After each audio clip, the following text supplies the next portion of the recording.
Welcome back to Dialog Choices on a exhausting week. But it's over. What do you mean over? It's still Wednesday, right? I mean, look, I'm gonna claim if you have a really big press conference in the parking lot of a landscaping company, I'm gonna consider your campaign over. That's it. You don't get to carry on being that was an option. Pretty remarkable final note. What a movie-esque ending. Like, there's no better way you could have written an ending to that if you wanted to. I love that. It does feel like something from what's it called? Arrested Development. Yeah. It's just it's very much just exactly what it should be, which is like just a cheap, garbage, rushed, unplanned mess. What a headline! What a sentence to read. There's like Trump books the wrong Four Seasons for final press conference. So that's what happened. That's what you're referring to. Yeah. Also, no, there's real sad pictures. It's pretty remarkable. There's a semicircle of reporters all standing around a podium that's sitting in front of just like what looks like an unfinished building. Basically, it's like one of those like brick warehouse style buildings that's like a shop door, and all of the paint on the walls in the area is like looks like it's half done being repainted or something, and like the shop door just has a bunch of Trump stickers in alternating colors on a grid to try to decor it up, because it just looks like a half constructed parking lot business area that it's just a nothing location. It's just somebody's garage. It's just they're just standing there. No, it's just in the middle of nowhere. Yeah. It is it's just a really crappy. It's just one of those spots you see when you're walking somewhere and you take a shortcut. Yeah. You just see, place that you kind of remember when you'll remember it afterwards a bit, but you don't really know what it was. Like you're not totally clear on what that place was. That's what it looked like. That was where that is where the literal president, the current president of the United States, had an announcement. I wonder why they couldn't just do it at the White House. Because it's campaign related. No, because he went golfing. He left to go golfing, and this is the after effect. Oh, that could be as well. So all he did was he was golfing, found out about losing, and we're going to have a big press conference. And so he's like, we're doing it at the Four Seasons Landscaping. And they're like, something must have gone wrong in the communication between Trump saying we're having a meeting at Four Seasons, them calling Four Seasons, and Four Seasons going, no, you're not. And then him going, shit, he deleted his tweet, then had to redo his tweet saying Four Seasons Landscaping, so he didn't look wrong. So he had this whole shenanigan just to not look wrong on a tweet. Yeah. Oh my god, people can be so delusional. And it's I mean, and so as you can see, they quickly rushed over there, rented a bunch of PA equipment, a podium, and put just a bunch of Trump 2020 stickers on the garage door. And Giuliani went up there and just rambled for they had Giuliani. That's he just rambled for 30 minutes about cherry on top of the cake about how courts decide elections, which that's not how that works. But that's not how that works. Yeah. For historical context, we are recording this on Sunday. Tuesday was election day, but of course the election was much muddier this time because it was election week. There was it was election week, which my sleep schedule did not enjoy. Yeah, it turns out Nevada had all of their mathematicians leave the state before election day, so they just couldn't count for a week. God, it's just been a week of just not sleeping well, and then even if I do sleep well, the day I just have like a cloud, and just the entire time, and I can't it was having it be, it's like there's just this fucking like sort of Damocles situation where it's just fucking hanging overhead, and that's all you can think about all the time, and I just want to get out from under that sword. So I had like multiple recording sessions where I tried to like pop in a game and be like, I should try to do work. I haven't done work in like 4 days, and I'm like, nope, still can't do work.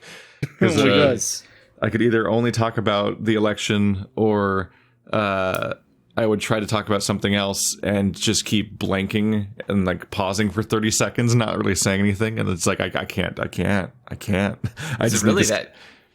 yeah, Was that consuming for you? it just needs to end. The period just needed to end.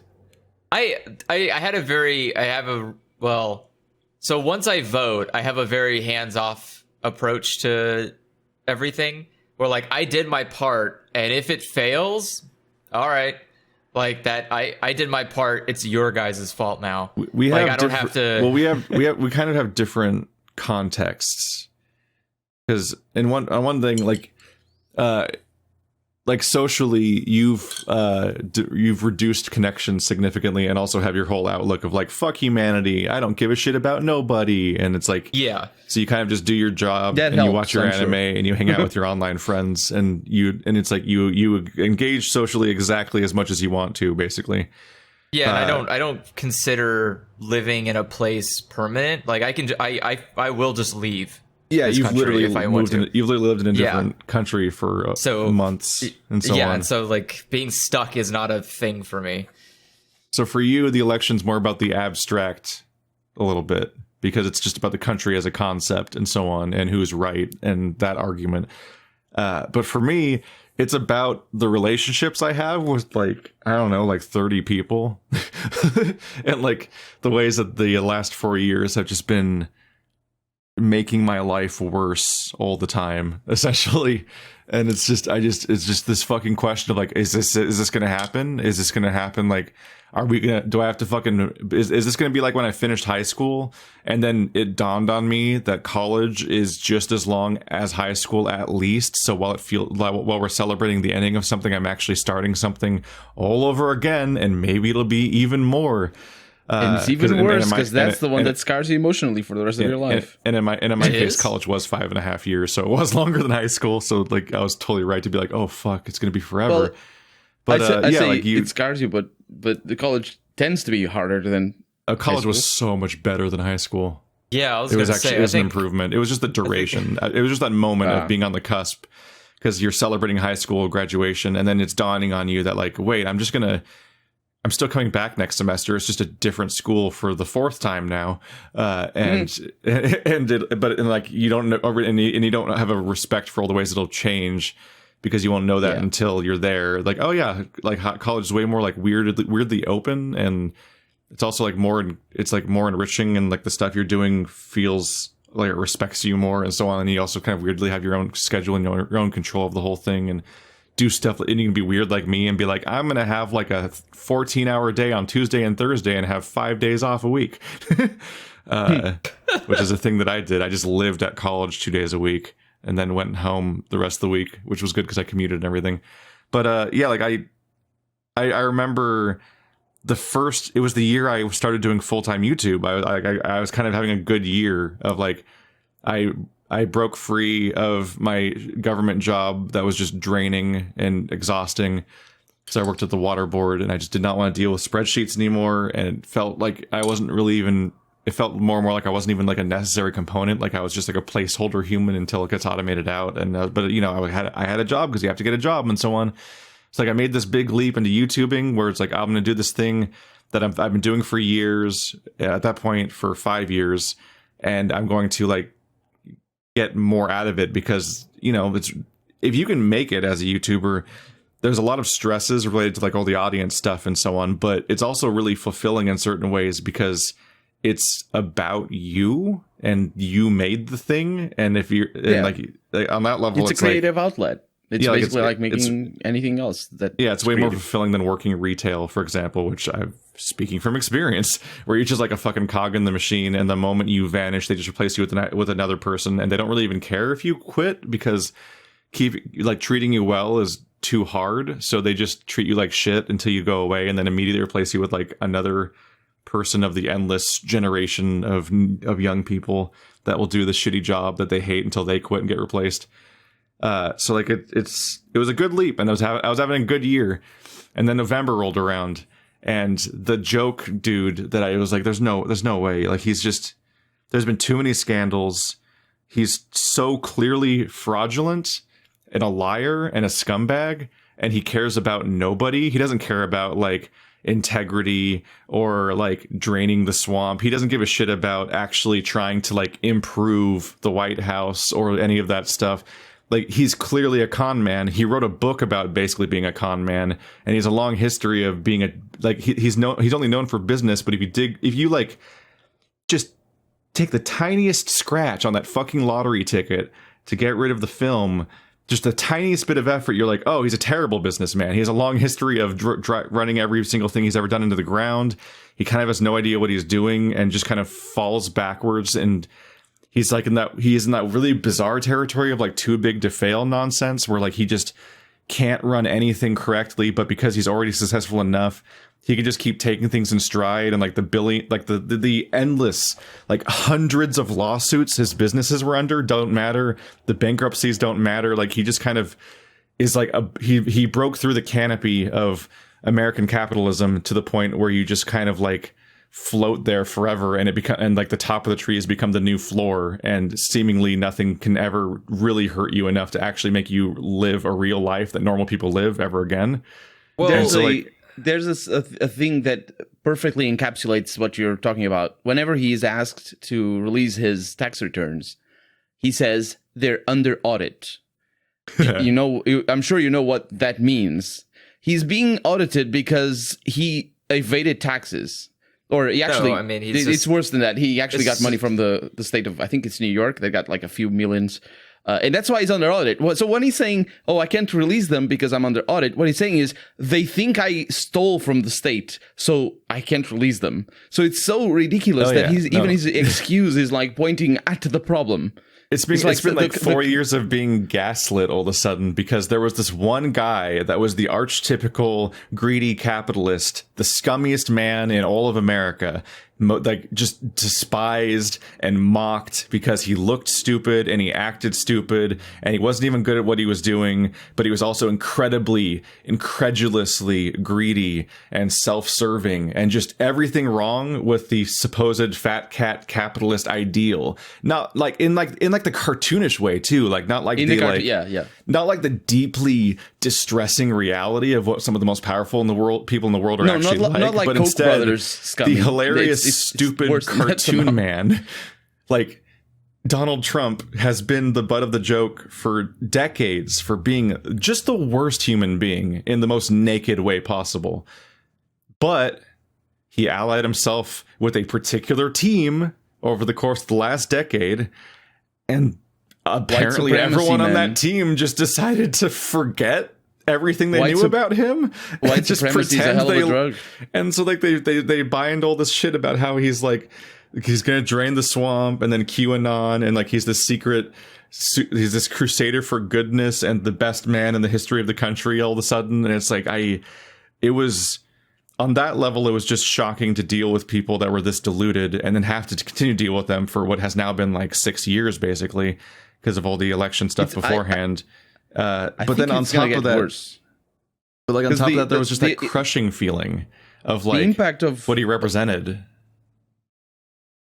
I think the impact of Facebook and social media has grown over the last 4 years to an extent that like it needs to be addressed somehow. No, you know what? Here, I'm honestly the biggest problem.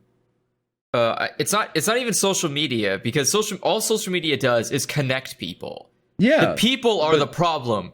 Those are the fucking people that are doing the thing. It's not Facebook isn't going out there and saying bad things. People on Facebook are going out there saying bad things to trick other people into believing bad things. But and the thing is, like when you had problems before where you found like, I don't know, a neo-Nazi club of people just being like, oh, we're really Nazis, talking to each other, being spreading that virus, right?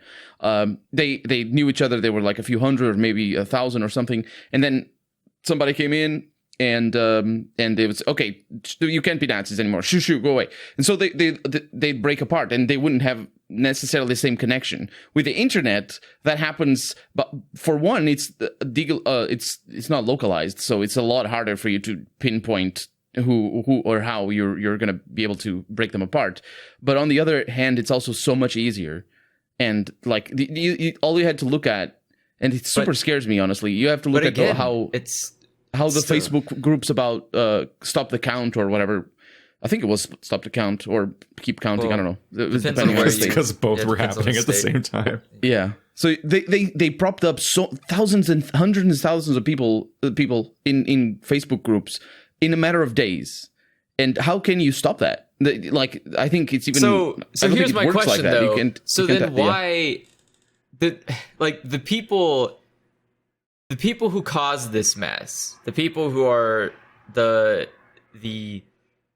final formed product of years and years of terrible education have not changed. Like the people who voted for Trump are not people I'm surprised voted for Trump. I've known that they're going to vote for Trump. I live with these people. I've grown up with these people. I know they're shitty people. Like, they've always been shitty people. The problem is that nobody calls them out on it. Like, you sit there at Thanksgiving and everyone jokes like, oh, that one uncle's like, no, you should literally beat that one uncle. Like, beat him until he stops saying the things that he's saying, because that's the problem, is that people are just silent. You're just silent about these problems. And then people I don't say anything to my family, who are very confusingly they're apolitical to the point of self-destruction. So they're like, oh, I don't care about politics, but I'm gonna vote. But when I do vote, I'm gonna vote with no thought in it at all. And it's like, what? Okay, great. And so then you see, then I can watch as some of those family members go on Facebook and say stupid political things, and I have to take a second and go, where the fuck did you see this? Because this information's wrong, inaccurate, and a lie. And then I have to backtrace and go, okay, so you watch this show and you do these things. Dude, it's a fucking process trying to track down whatever bizarre conspiracy somebody found. Because the real answer is that they're in a bunch of weird Facebook groups that you can't search for or look into to find the thing. Yep. Or they get targeted advertisement, which is another thing as well.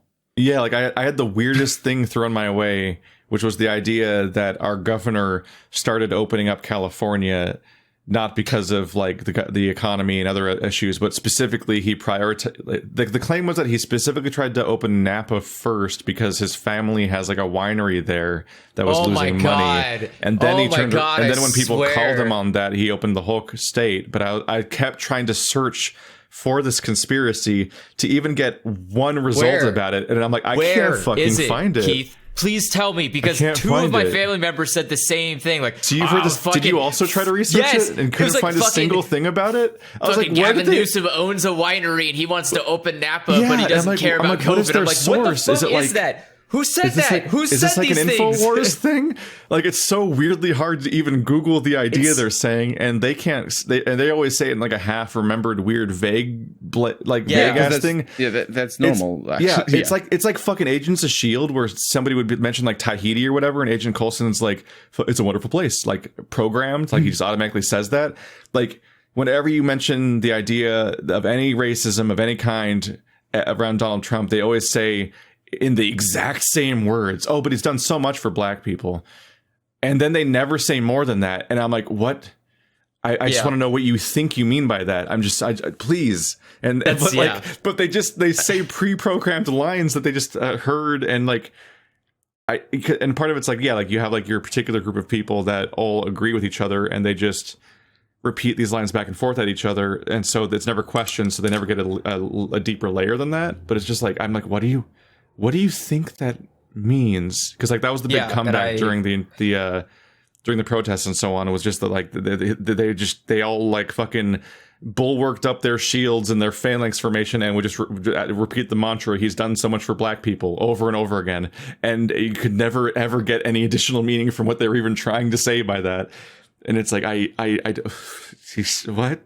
Like he calls like Antifa and BLM like terrorist organizations. That's not doing great for black people. That's what he doesn't propose alternatives. He just reinforces the hateful systems that did all this and so on. But it's just, I could have never known how bad this was going to get. He knowingly mocks and mocked the gravity of the COVID-19 pandemic, and in a way that is most likely related to how racially divided the victims of it are. Because that's the thing is like I don't care about Trump. He's nothing. He means nothing. He is not. He's a symptom. He is literally, his existence has never changed, never deviated. He has been the same consistent piece of shit his entire life. The real problem is the fucking people who turned around and went, yeah, but he's a much better choice. No, you motherfuckers, how did you do that? How did you literally snap your necks into a position that looks like a pretzel just so you could justify the existence of this guy in the most powerful position of the fucking world? You seriously have to be maliciously you have to maliciously be doing this. You have to be spitefully selecting somebody to purposely get an end that you want, because you cannot accidentally go like, oh, well, he's just a better choice than Hillary. No, he wasn't. He was never. There is not a single person that was in line for being president in 2016 that would have been worse than Trump. It's not like Ted Cruz would have been a better president than Trump. Like, that's saying something. Ted Cruz is literally like... because he's somebody that both doesn't know how to do a good job and also doesn't want to do a good job. Exactly. He literally... You could have not chosen a worse person to do the job. He's not... He doesn't check either box. Actually, insofar as fascist, the authoritarian leaders go, it's good to have an incompetent one. Like, there's some silver linings to the cloud of incompetence. I don't even... Yeah, that's the thing. I don't...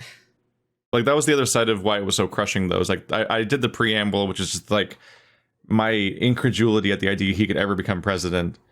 But then once he did win, there was that crushing, distressing feeling that like all of those scandals, all of the things that came up, all of the horrible things he said, just horrible, horrible things, none of those mattered, or they were the goal. Because realizing that he had won, and that suddenly you have to look around and think, okay, about half of the people I see in my daily life, basically, let's be honest, less than half because California, but about half the people in this country are like, yeah, this is good. Either I'm just like actively filtering out basically every bad thing he does because all I care about is what color his team is, or I want the things he's saying, which is even worse, and you can't tell which one. And I think the team aspect is very strong. Fucking oscillate back and forth constantly. That's not okay. Like, following orders isn't an excuse. Like, following your team isn't an excuse. You can't just go like, yeah, but he's not. It's not about. But I'm not going to vote. It's just that's the person I'm used to. No, I'm just saying, like, that's the thing that frustrates me, is that there is no excuse for him existing as president. There is no like, well, I followed party line. That's not an excuse. You literally maliciously tried to ruin a country. There is because of your ignorance. There is no excuse, but there is an explanation though. Like, I mentioned it before. But like, that's my problem. The that's level of what I'm worried about. That the explanation is there are people who either are willfully trying to ruin something, or they're so fucking stupid that they're willing to do whatever it takes just to feel a small satisfaction of victory, even if it comes at the cost of the thing that they claim to love so much. And it's like those are the dying of plague to own the libs. Yeah, but there's a middle ground between that, and I think like it's complicated to discuss just from the perspective that you're bringing right now. But when you're in a country that has the level of homelessness, for example, that the US has, or the wealth disparity, or not everybody has access to healthcare, or just I'm sure you could list things better than I can.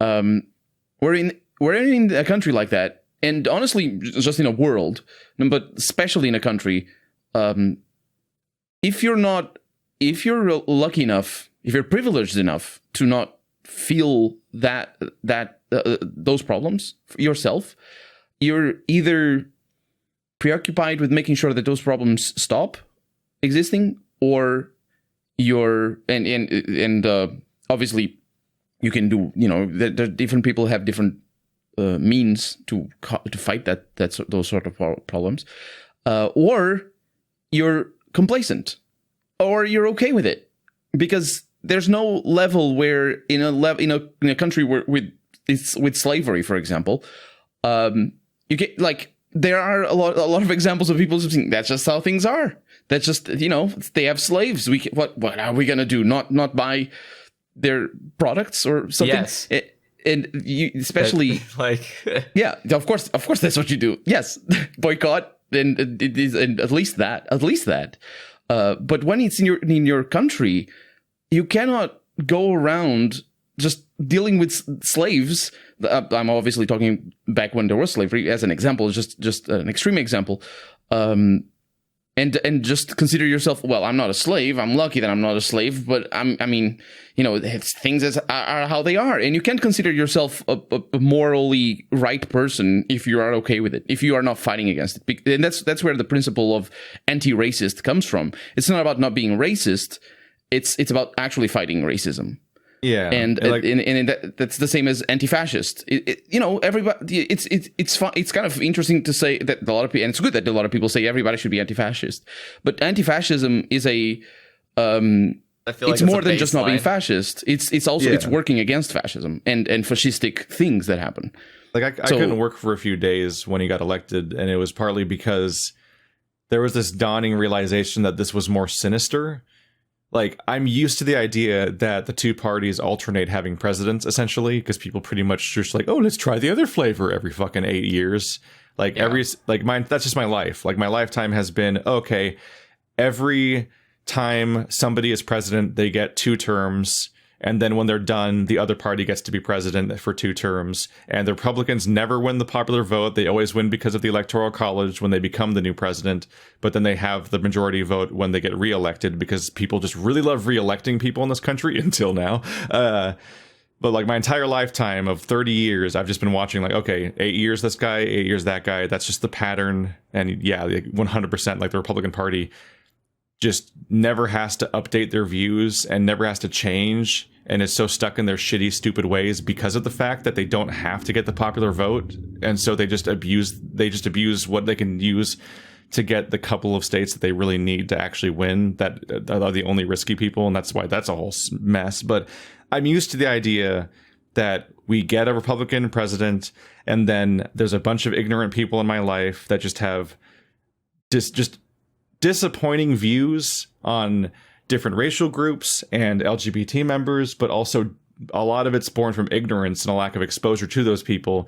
And so there's this, maybe even misguided, but it's still there, this hope and feeling that they can be reached if you talk to them about this and that thing, and you can educate them on this, or maybe if they finally meet somebody that belongs to that group, they might actually finally have their views challenged and so on. So there's this sort of born from ignorance thing that doesn't feel as explicitly hateful, even if that's maybe a naive way of looking at it. So and that's the way I would potentially feel if it was oh, Romney or Jeb or whoever is president. It's all right, that's disappointing, but we can work through this. But when Trump was so nakedly hateful and shitty and just the worst person, and then won, that has too much feeling of intent on behalf of the voters. That feels too much oh, there's a threatening aura now to walking around daily life now. This worry that everyone might be a whole lot worse than I was ever really willing to consider they could be as people. Oh no. It was no joke. The moment he fucking became president, it shook my initial assumptions of whether or not people are inherently good as a starting point, and then deviate from there. It genuinely made me think, wait, no, maybe everyone really is fuck you, got mine, and they're horrible, miserable people, and people that actually look out for others or care about any group besides themselves are the exception. Yes. It fundamentally altered my worldview the moment he became president. and That is the- damaged that my is the thing. relationships in life. And everyone's like, now the conversations about like, can we mend this country? Like, can you regrow those bonds you once had with people that were damaged by the last 4 years? And it's like, I don't know, because all those You people cannot. fucking Should you? allied themselves with horrible things and then kept fucking reinforcing those when challenged. And it's like, on some level, Should you like, even try to like? No, that's the thing. you Is like my whole like my naivete or whatever may have been the problem. Is like for a long time people were able to look past. There was always this idea of like, oh, just don't talk about politics at the dinner table and don't talk about politics in these contexts. That's what I was mean. this- That's exactly. the Like, there problem. was That's the cancer. Yeah, there was this whole context where people were used to the idea of like, oh, well, we can get along despite our politics, and like that's like No. that's part of this whole like liberals like civility like theater, The which is the US whole which is the entire like fucking business model of like Jordan Peterson and Ben Shapiro and those types. Is like The US the has idea of a- looking clean cut and proper and so on is like more important than meaning.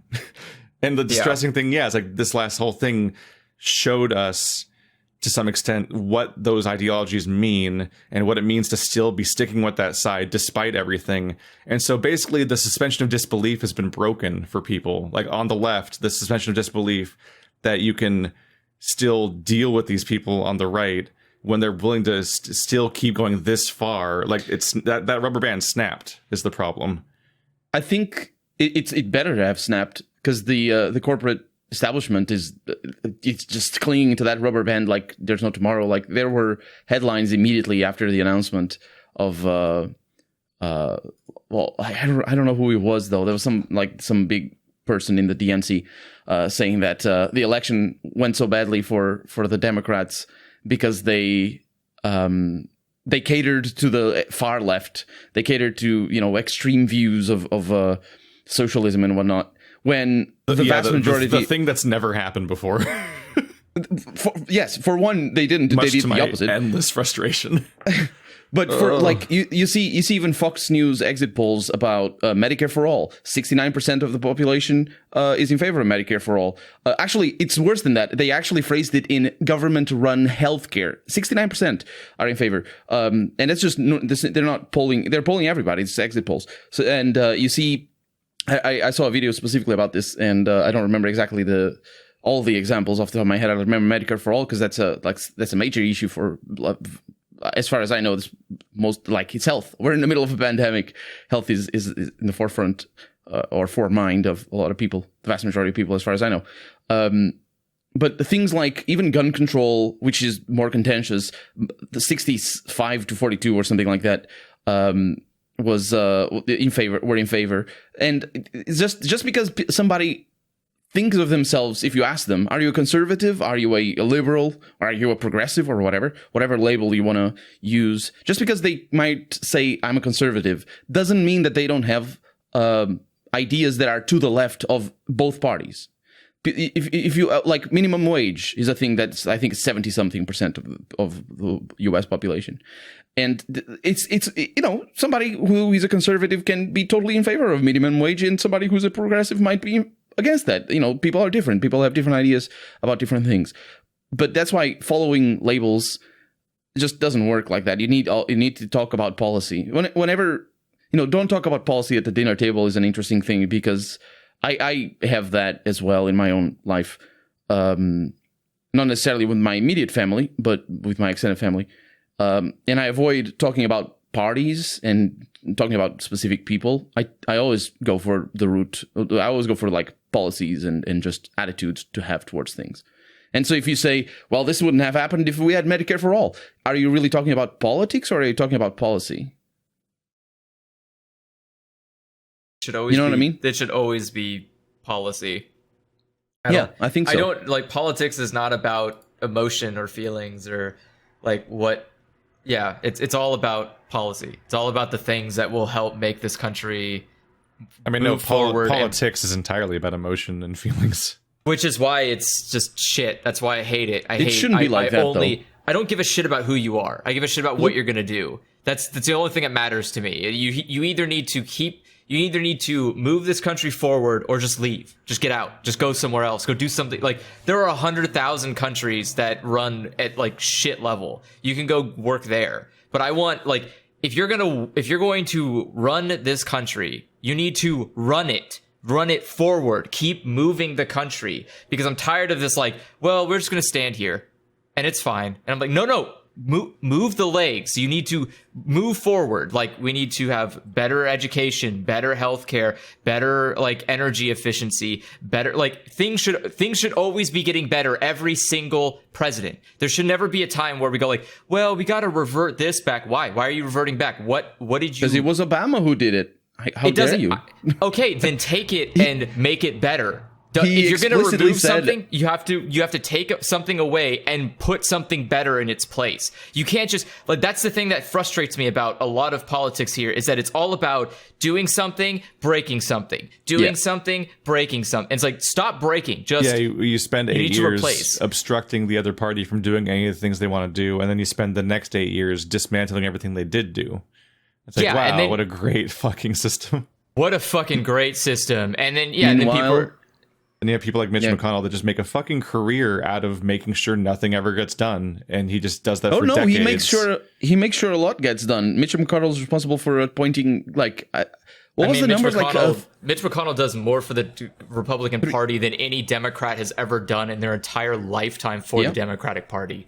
Mitch McConnell is so fucking efficient, it's upsetting. But nobody in the Democratic Party can actually he's brazen about it as well. Well, because no one will stop him. No one fucking does anything to him. They know they won't stop. You can push him down the stairs and the fucking guy will crumple into nothing but dust. Like, the man is like 100 years old. He has been here longer than the country has. Fucking do something about it. It's not hard. They don't want to, though. Like, think of how the Republican Party deals with the Democratic base. Have you ever seen the Republican Party be like, we need to reach out to the Dems. We need to win elections. We need to appeal to their hearts. They don't have to, because they know that all but contrast that to how the Republicans Democrats do. Are just disenfranchised Democrats. That's all it is. They just go like, well, that's actually an interesting take. I want this thing, but I can't get it. And the Republicans promise me they'll do it, but they never fucking do it. But they promise me they'll do it. The Democrats don't even listen to me. Like, that's all they want. They just want to be heard. And the Republicans like, we'll listen. We won't do anything about it. Fuck you. But we'll listen to you. And like, that is enough to sway them. And Democrats like, no, we're not going to hear about stupid shit like,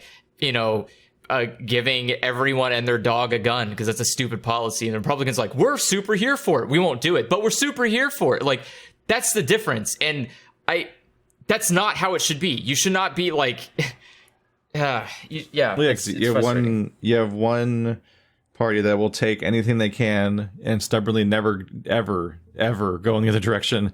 And then one party that's like, we have to appeal to everyone and let's bridge the gap and so on. So now we have a party that's far right and another party that's right of center. And it's like, cool. There's no victory. You can't have a victory between these two parties. There's just one is a disaster and the other one is, well, that's a relief.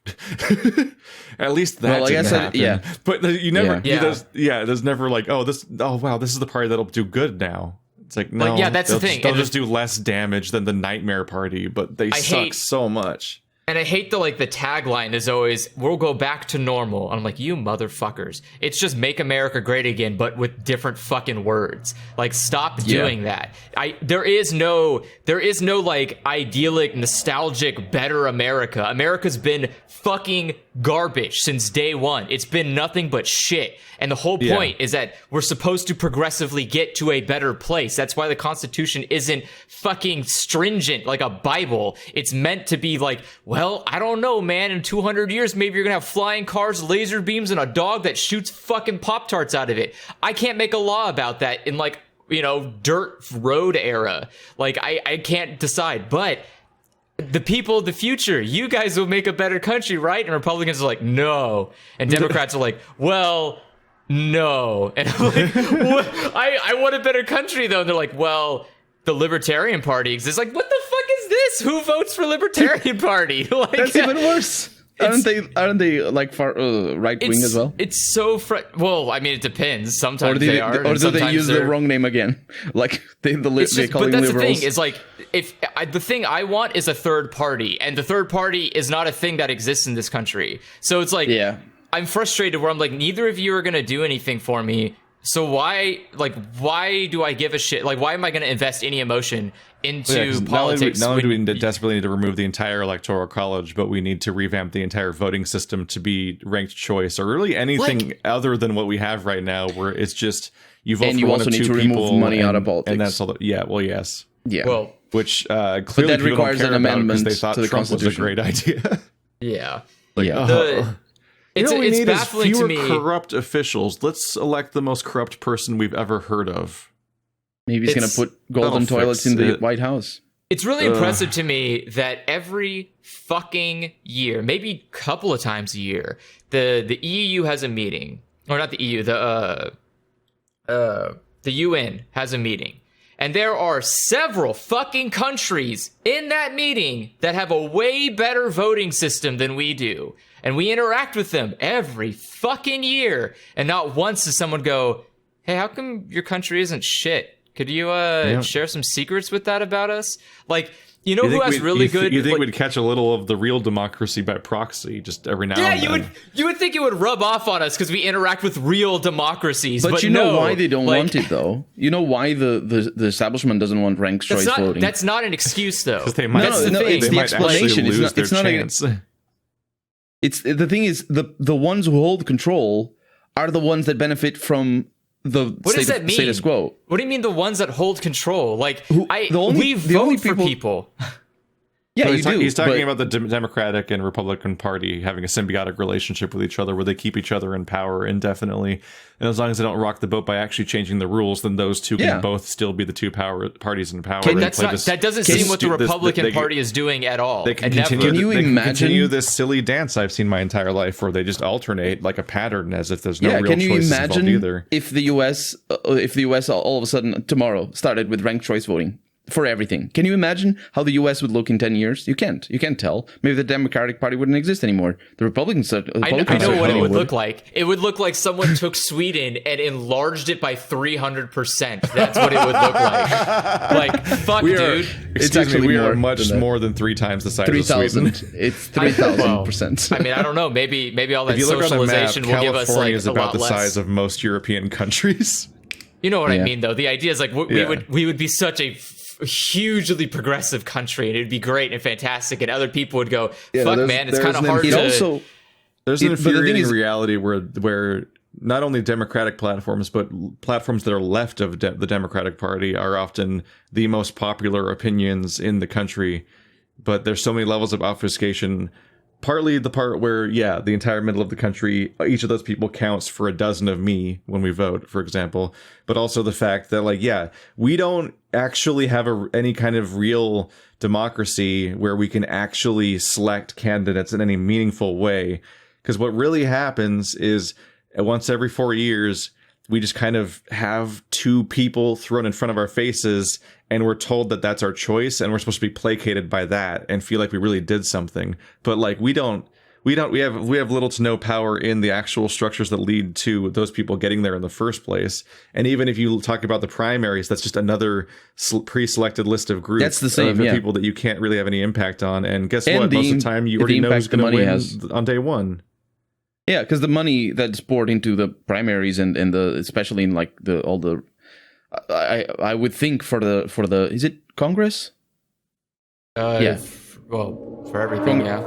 Yeah. So like because that the impact of money in politics is actually felt, as far as I understand it anyway, is felt in a deeper way in local politics rather than necessarily in federal or in countrywide politics.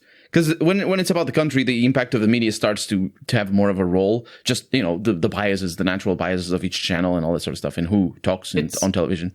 Well, But when you're talking about like local races, the money that you can pour into local races and to ensure that people get elected from each party, that money is so influential because that's just how you get to pay people to go door to door or pay for advertisements or for what's it called, the opposition research. There's a name for it. There's opposition research as well. And so and that's why they want money to exist in politics. Both parties do. And they want ranked choice voting to not exist. Both parties don't. And they're the only ones that can change that are them. That's been a frustrating myth that I keep seeing seeing during this whole election, was that people kept saying, this is the one time every 4 years when you have just as much power as Jeff Bezos, and you have even more power than Apple, because Apple doesn't even get to vote. And it's like, yeah, Bernie Sanders was the most popular senator, and I think still is. The problem is that all those people that they're... Sorry, we have to take turns. We have to... Sorry. But, but like, there's this whole idea that everyone has one vote and we're all equal, but that's like that's zooming all the way in on your screen until there's only 2 pixels left and ignoring the entire image that the screen was making up, because those wildly powerful people chose the list. They're the ones that functionally get to choose who's on the list of candidates in the first place, and we do not get to do that. So yes, we get equal vote at the final stage, but there's 500 steps before that we can at most donate $1,000 to, or whatever the fucking donation limit is, and in most ways not really affect in any real way. And like that's irreparable as long as there's this much money in politics. Like while we continue to have this restricted voting system, it's like, okay, we can't really select people, and we also can't influence who people get to select in the first place. And there's this whole fucking myth that keeps the dream of elections alive, which is when you explain to people the idea that, oh, we're all equal, we all get one vote. And that's like, it's up there with like the fucking invisible hand of just like fucking, it's propaganda. Like it's just to make you feel better and believe in the system as opposed to actually thriving in it. Yeah, it's frustrating too, because I think a lot of the problem comes down to politics being slowly, just like most corporations end up being, is that they keep being funneled into a smaller and smaller group. And like, for example, how do you find out about local elections? Like, just seriously, like, how would you know who's running for mayor in your town? It's not great. You pretty much drive around, which admittedly was happening less this year because of COVID, but you just drive around and see names. So like, if you took that guy's name's funny. His name's Josh Harder. Yeah. So if you took out the signs on the lawns, how the fuck would you know who's running for mayor? Who's running for like the Board of Education? Yeah, no, the only thing that you get is the endless spam in your inbox that all looks like drag people's name through the mud, like hate. Like, what do you call it? What's the term for that? Is it muckraking or something? I don't know. There's like a term for like the type of like ads you do that are specifically just attacking other people. Ads. I guess just attack ads, but there's like a better. There's like a nice term that I can't think of right now. Yeah, like it's just petty shit. And of course, it's constant spam in your inbox. So you're mostly just you open your mailbox, you get the 75 postcards that came in the last 48 hours from all the different parties, and then you throw them away. But no, actually the big upside of the mail-in ballot was that I got to fill in my ballot at home, which meant I got to sit there and Google every single person, which I did. I'm like, this is way better than trying to like fucking do the pop quiz in a fucking random room where I have to wait 2 hours to get into the room, then just be really panicked of like, am I filling this out right, or am I going to fuck it up and this isn't going to get handed in? It's like, I can Google questions like, oh, what kind of pen am I supposed to be using and how do you fill them in for sure? And like, I can Google every single question I have about how to do the form, and I can Google every single person involved, and then watch a fucking like town hall debate thing they had via what's it called, Zoom and stuff like that. And it's like, I can actually find out who these people are and not just vote at random or just vote based on what party is listed next to their name or whatnot. What you're talking about is what I do every fucking time. I sit there, it takes a week, I go through every proposition, I have a site that I go to that I list every proposition, who's for it, who's against it, what groups, what senators proposed it. I go through, I research all this stuff, and I make an educated vote, put it in the mail, send it away, and then just get disappointed every fucking year. Every time, consistently. And every time I look, like, what happened? I go and talk to people, like family. Why did you vote that? Oh, I just saw a sign. Why the fuck? Why the fuck would you vote for? Why the fuck would you change your entire local life around a sign? Like, it's baffling to me how impossible it is for the average person to have any kind of good information related to local elections going on, because every fucking media outlet is homogenizing every election into just Democrat and Republican, and there are hundreds and thousands of more important minor elections happening than the stupid fucking Tower of God Olympus people up there doing their shit to daily like bullshit. Like seriously, it's a failing. It's a failing of how we process the entire thing. It's the celebrity of elections, which is that. Yes. And yeah, like those two people that are running for president are spending more money than anybody else on the planet in their particular election, and that's endless media coverage, and everyone's focused on that. But yeah, like there's so much endless focus on that they end up being the only people that exist. And like no matter how, like it's the point where like people that are like, even people that are really engaged with politics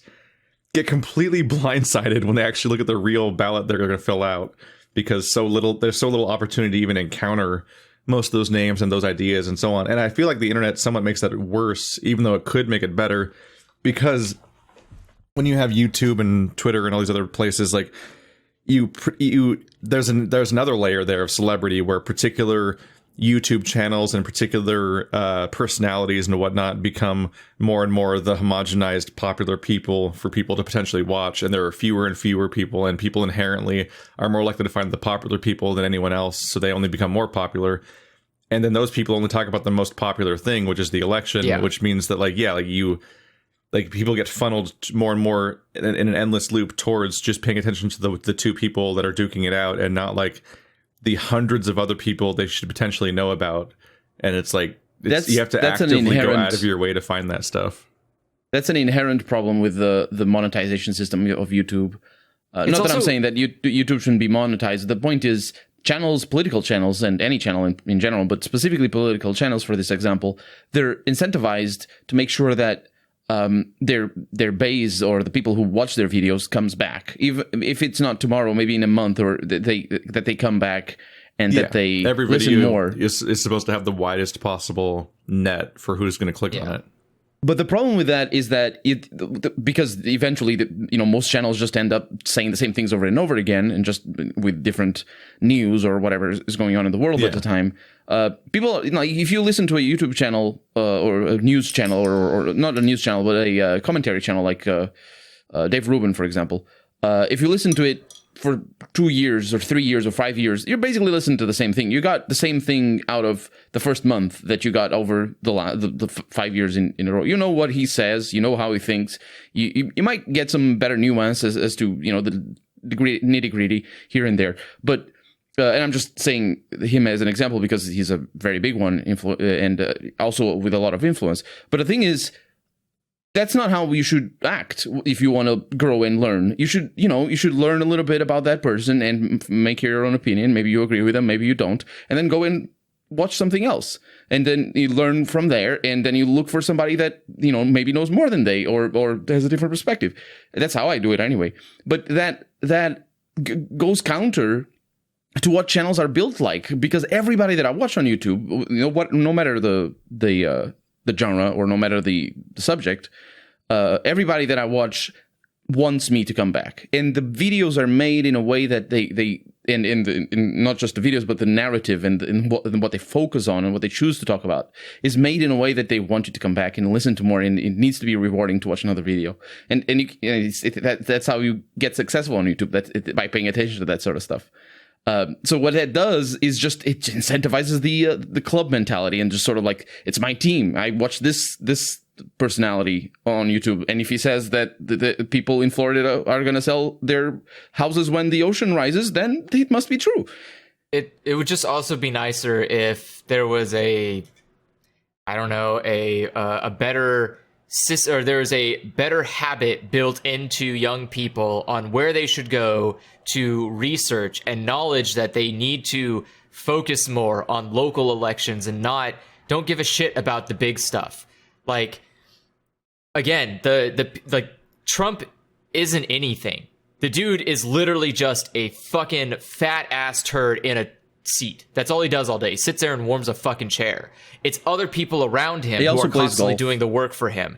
And it's people in Congress or people, even locally in like other Republicans in your local town that are doing things based on his decisions. And if he doesn't have those connections, he can't do anything. Like for the next 4 years, we're not going to have anything get done here because Republicans still own the majority of the stuff that matters. So that's the thing that frustrates me is that there's nowhere you can go. Like each individual state has hundreds and hundreds of elections that are really important because they all have their own Senate. They all have their own Supreme Court. They all have their own micro America inside of them. And you vote on that stuff. You get to choose that stuff. And there needs to be better support for researching that stuff. There needs to be more information, more, hey guys, election's really cool and everything, but just remember, you can go to your state's website and go do research for your upcoming elections or something. Because you watch a news channel, let me tell you about what the president's saying. It's cool, man. Because Philip DeFranco or CNN aren't going to talk about the governor race in New Orleans because basically for the same reason we played Among Us yesterday.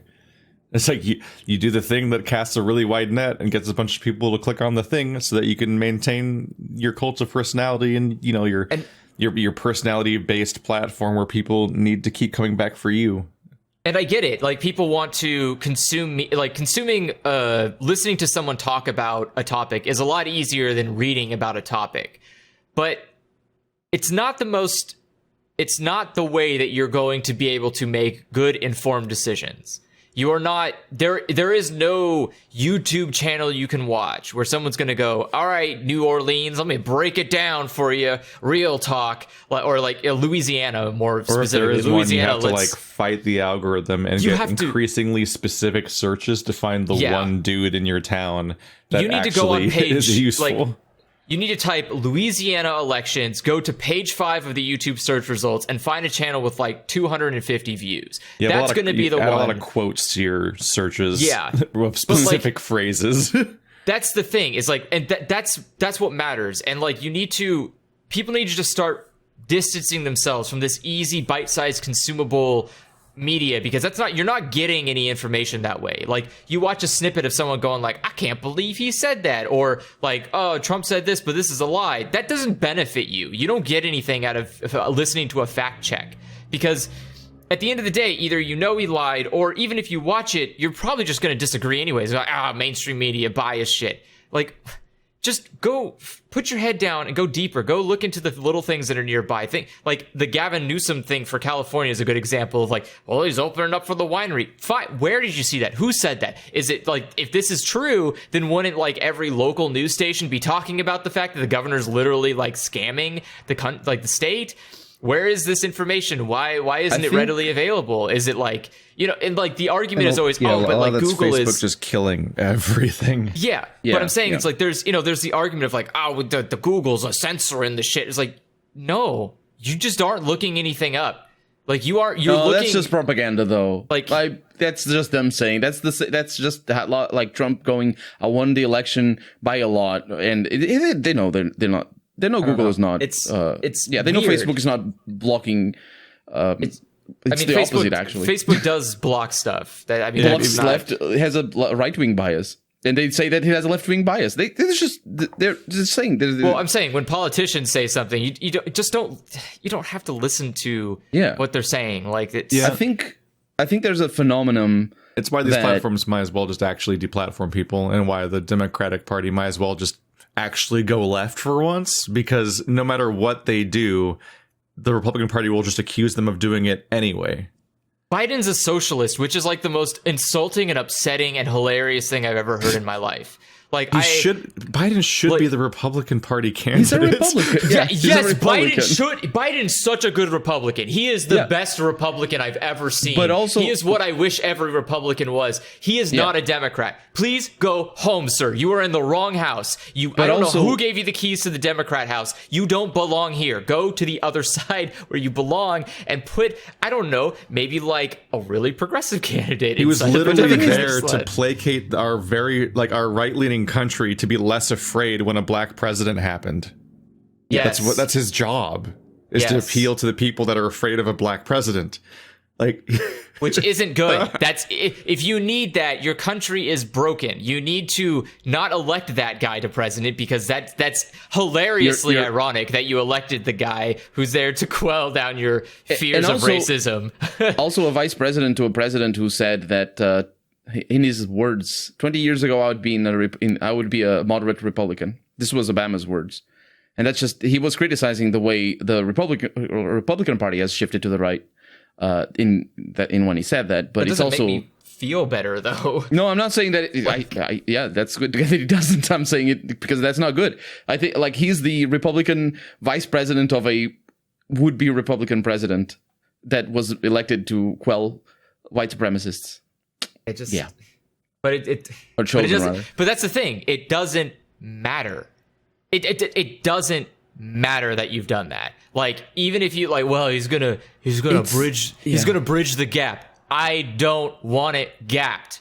I don't want it bridged. I don't want either of those. You need to like it. Like that's the thing that's infuriating, is I don't want this like let's reach out our arms and pull the other side back up to our level and we can work together. It's like no, put the hand and push them down, make them under the cement, then lay it nice and flat, and we'll build a new world on top of their corpses, which is where they should be, because they've done They nothing don't but want drink. that new world. They're That's- not gonna get. They're not I gonna don't get their care about nice, them. sweet money. They do Here's care the about them, though. No, I'm but talking I about don't. the Dems. I don't. I know, I want I to know, vote but- for a candidate that doesn't care. I can't, because I will never be given a candidate that doesn't care about doing this weird, like, I'm going to put one foot in the grave so that other people feel happy that I'm at least trying to kill myself. I don't want that. I don't want a suicidal candidate. Stop putting these fucking centrists in a goddamn president seat. I'm so sorry, European viewers.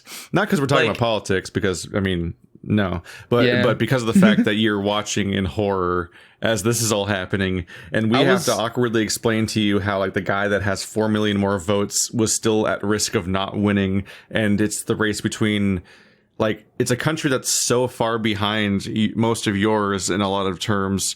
And it's a race between the guy who's going to actively go in the opposite direction and make things worse, or the guy who's going to flaccidly half promise to almost make progress towards where most of Europe already is, but then not do it.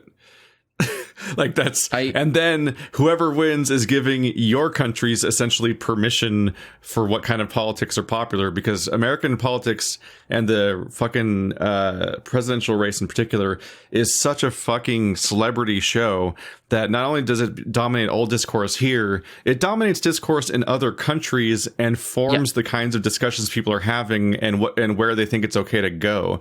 Like the America leaning further to the right gives the rest of the world permission to go further that way. Not because America actually controls like their election specifically, but because there's so much coverage of it, and you guys are also used to watching this shit all the time, like it's fucking Tom Cruise or something, that like it dominates discussions and changes where the Overton window is for everyone. Yeah. If you don't know what an Overton window is, it's basically what is acceptable discourse in the public life. It's a kind of a technical term, but it's very important to understand, because whenever you propose something that is outside of the norm, whenever you are dismissed outright. Yeah, and that's why like shifting that window of discourse is important, because it allows people to say whether grab them by the pee is okay or not. That's why electing Trump was so distressing, was because he normalized a bunch of shit that would have been completely unacceptable only a few years ago. And now that's just like our base level. And that's just what people are used to talking about now. And that just gives them more fucking rope. They just keep going. That's what I mean. That's what I'm now saying we have by, the like, fucking Proud Boys and whatnot feeling encouraged and included, like they have the ear of the president and stuff like that, and they're in the right, and they have power, and that they're accepted, and it's like that's the thing. That's why I feel like it. I don't want my foot in that grave. I don't. There's your fucking Overton window being fucked. The fact that the Proud Boys were even named by the moderator in a presidential debate. Like they're a group that gets consideration, unironically, in the most official place possible, basically. I mean, it's I look forward to the day when Proud Boys is our KKK, where we get to look back and it's like, well, son, back in my day, we had these people who really hate black people. It's like, oh, like that party that still exists? Yeah, like that party that still exists. Like, No. like I get to. They're not going away in my lifetime. They won't go away in my child's lifetime. They won't go away in my great grandchild's lifetime. That's the fucking myth thing. we're taught in American school, is the idea that racism was defeated. I mean, yes, just like the Indians were. I mean, Like, wait, no, the Indians were. because, like, we Martin didn't Luther defeat King- them. Like, Martin Luther No, they King went is away. like They went this away. mythical figure, basically, in American history, where they teach you American history in chronological order for a while. They teach you about slavery and Jim Crow and the water fountains and Rosa Parks and whatnot. And then Martin Luther King comes in and he just like has his dream speech, and he's inspiring, and everybody loves him, supposedly, even though he was assassinated and was wildly unpopular and thought of as dangerous, insane person at the time. please, And please then put it you never hear assassinated, about racism ever again. assassinated by our country. Yep. We- He was we- not a popular figure. We killed him. It's not a. He's retroactively given sainthood by American schools, but he yeah, was but I'm not saying, like, liked, and then he was murdered. But that's the thing. We don't.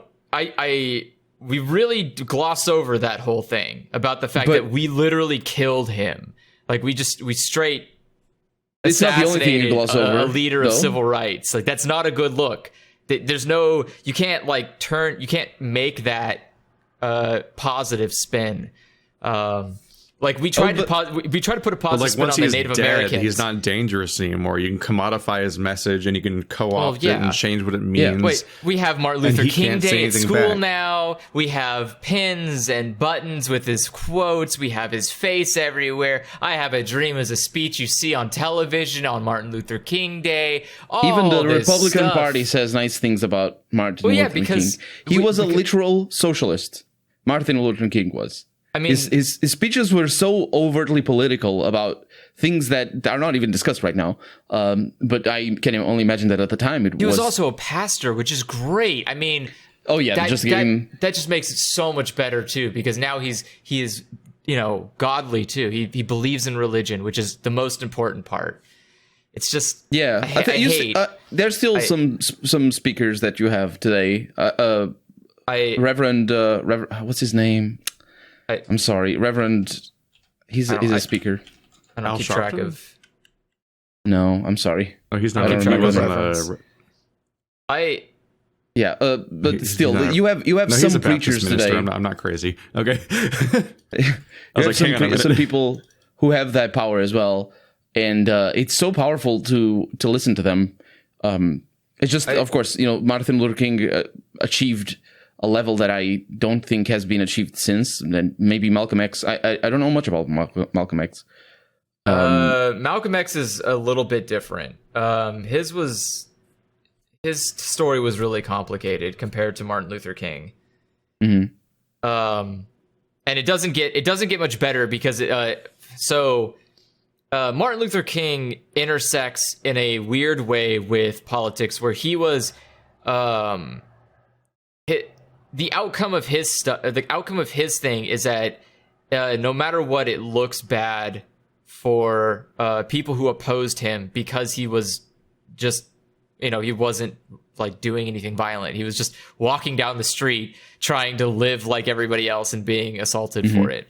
Malcolm X got the different side, where he's always portrayed as the instigator, and that He was a lot more of a active, active so action in kind of school, person. I remember specifically learning about but how the two are heavily recontextualized via. Yeah. Oh, yeah. They're used as foils against each other to make Martin Luther King this like perfect saint like. exactly. Like Yeah. he's always forever used as like this example, like because like this year all the protests were happening and there was this constant fucking rhetoric about like the right way to protest, which is a fucking oxymoron. And it's like you guys do realize that your fucking example, MLK, was repeatedly jailed. Because even he, as the example of the correct way to protest, was not the correct way to protest, because there's never a correct way to protest. That's why it's a protest. Yeah, and Oh, if, yeah. if they If you become quietly okay hide with in it, the corner and never disrupt anything, then no one Yeah. knows you're there. yeah. The reverend that I was thinking of is William Barber. I'm sorry, the name didn't come to mind immediately. And I really like his speeches because it's something. It's the way Martin Luther King talked and the way preachers talk in the U.S. is very different from anything I have access to here in Portugal. I think even in Europe as a whole. It's the heritage of the the African American community in the United States is very different. It's very unique, so you can really tell that people grow in that context, and so I think it's a very powerful thing. I really enjoy, and it's like you need to look for Martin Luther King stuff by yourself because it either gets misquoted a lot of the time or just some experts here and there. But there's so much stuff, and there's also books. I only read one, but half of one. I respect Martin Luther King, but I despise the American retelling of Martin Luther King. Yeah, he was great. It's so infuriating when you listen. It's like, oh, this guy's pretty, he's just saying shit that makes a lot of sense. There's nothing outlandish, crazy, or absurd about him. He's just saying, hey, could we just be people? Like, that would be really cool if you could just treat us like people. And then the American retelling is like, he showed up and somehow swayed all of our hearts into believing that African people are people and we shouldn't treat them like weird, unwanted filth that somehow just showed up at our doorstep. And then we were, meditashi. We were all better after that. We take somebody that was unpopular enough to be literally murdered, and then we use his legacy as a chance to pat ourselves on the back. Yeah, and then we continue to do it without no one says anything about it. Like they don't. It's very difficult. We're brainwashed to believe it because we literally are raised by a school system that has zero nuance and has an intrinsic interest in us believing in the American system and that it is good and that we are always making progress and so on. So we're taught slavery as a past concept. And a lot of people that just don't have that belief shaken for a long time, it fucking calcifies and it's never going to move at some point. And so it's like a fucking affront. Like, how dare you? That's anti-American. And then you become in favor of, for example, Trump's motions to be have even more pro-American schooling. Like even double down even more on this fucking propaganda approach to telling us about our own country so that no one is ever equipped at the age they should be to even understand what our country is like and what its history is because we just sandpaper off all the uncomfortable things. Well, did they literally... Sorry, go ahead. No, go for it. Did they literally arm teachers? Did they ever go ahead with that? No, we didn't do that. We didn't go through with our we didn't go through with the plan. Well, one, it's a state-to-state thing. So it's not like the federal government can just show up and be like, all right, every teacher gets a gun. It's part of the federal policy. Because it's unbelievable. There's some examples. It's not really unbelievable. For me to think of the kindergartens. Kindergarten. Have you seen that? Yeah. So Sacha Baron Cohen had this whole thing where he got with a bunch of conservative figures and played a character that was in favor of this idea of not only arming teachers, but then training students and having the students also be trained and armed and just have everyone taking guns to school. And then he was just seeing how young he could push it to still get the approval of whoever he was with each time. And it was just and they named it the Kindergardians and it was fucking horrifying. It was so fucking horrifying. I love that. I love that sort of stuff because it's real. People would really do that without. They're not even trolling. They're just genuine. That's a good idea. And you're like, you're real people. You are real people that say real things. Stop. Don't do that. That's people are much like the American school system and so on. People are used to just filtering through everything and not really questioning it. That fucking Borat 2 comes out and people are like, I hate when Borat got political. It's like, do you Have you seen Borat 1? Like recently? I mean, it's the same thing of like video holy games. shit. Like, I can't believe video games are political. I can't believe them back to back, and I was like completely taken aback by Borat 1 because it was like it was a ride. I did not remember where that movie went, and it was cathartic and deeply depressing in 2020. I mean, shit. Yeah. Like cave paintings are political. You know who's the only people that could do cave paintings? Yeah. Fucking not poor cavemen because they had caves to live in. Like shit, dude, hella political. Sorry, I wasn't cool enough to get a cave to paint in. Like, woe is me, man. Low fucking lifestyle I live. These guys got to have painted caves. Goddamn bourgeoisie, cavemen, fucking cave washing history, pretending that everybody had caves.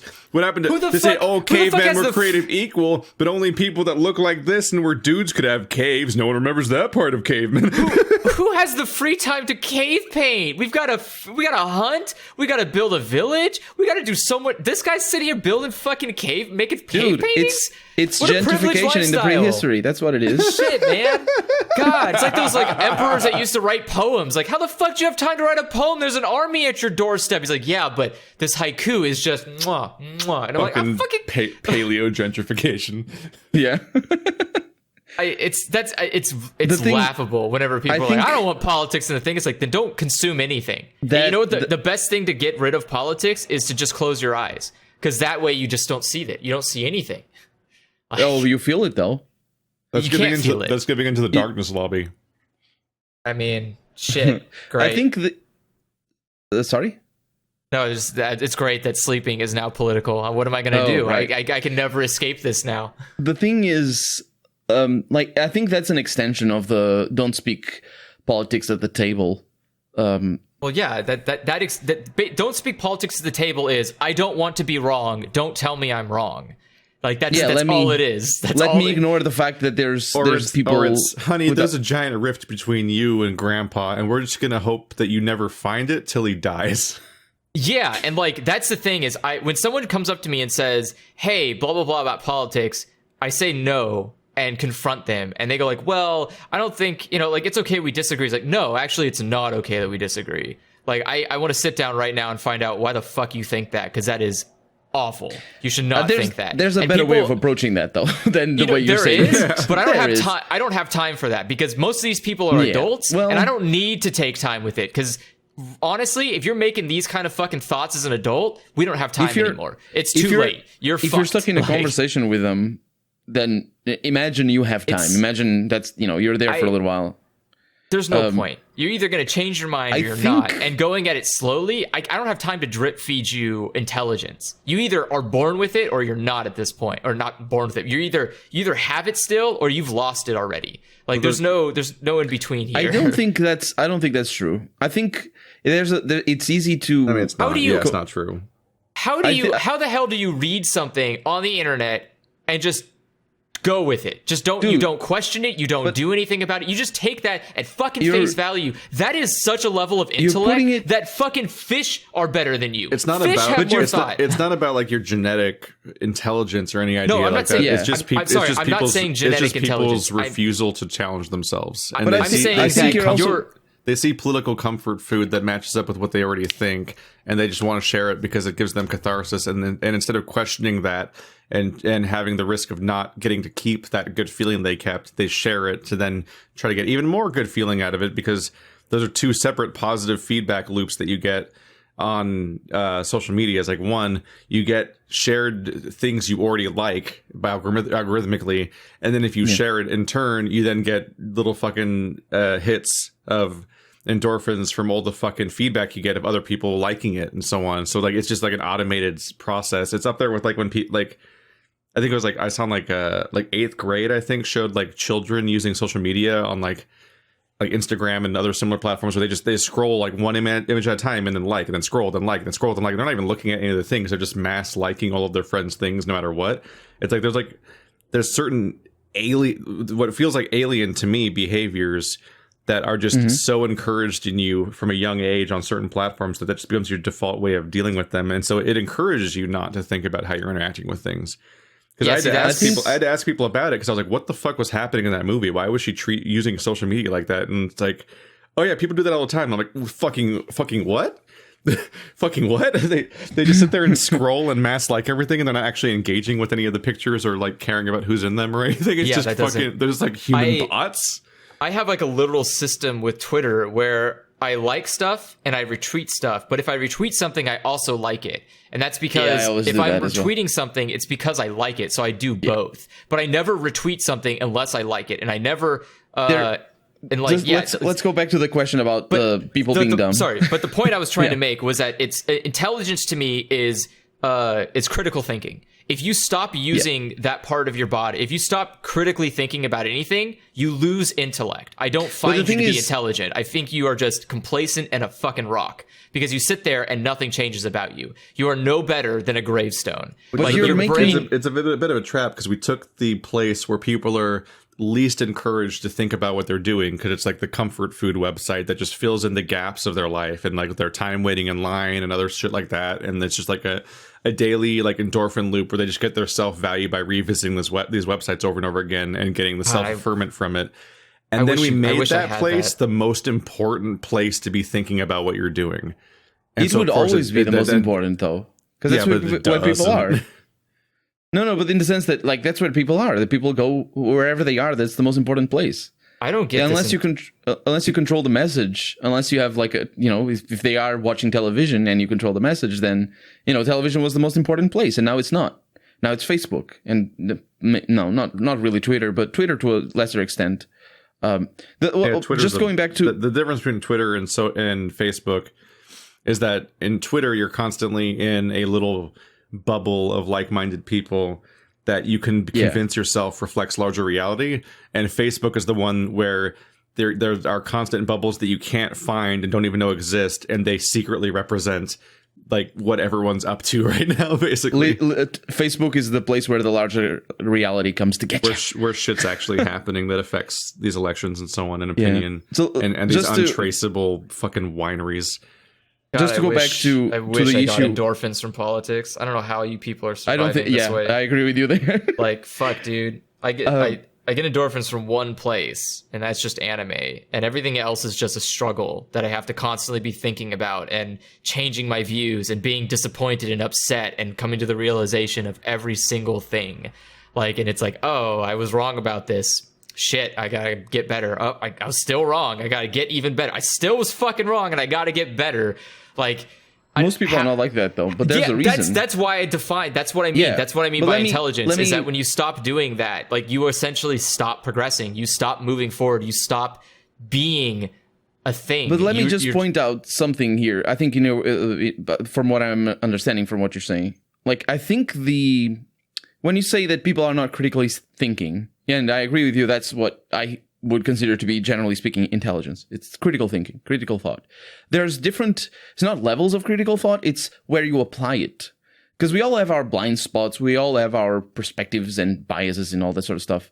And so, we're not going to be critically thinking about everything. We have assumptions in life, we have things that we're used to, and we have things that constitute our identity. That's in politics, that's a very important aspect of it as well. But the thing is, nice. And in this, what I mean, there's the way we think is part of who we are, and so there's things that we're not critical of because otherwise we would be questioning our own selves.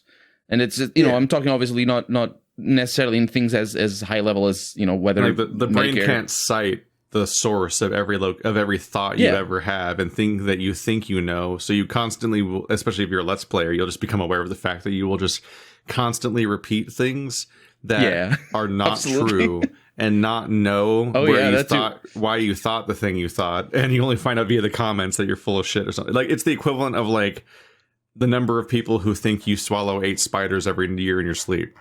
But that's my dad that's okay. Has been saying, my dad has said for my entire life that in Australia the law requires for something to be forbidden, it needs to be explicitly said in the law. If it doesn't say you can't ride on a roof of a car with a broom in your hand, then it's not forbidden. And he said that my entire life, that in Australia it's like that. Even like last week he said that, and I had realized a while back that that's not true. That's false. I don't know where he heard that, but he said that his entire life. And it's part of him. That's just who he is. He's like 66, I think.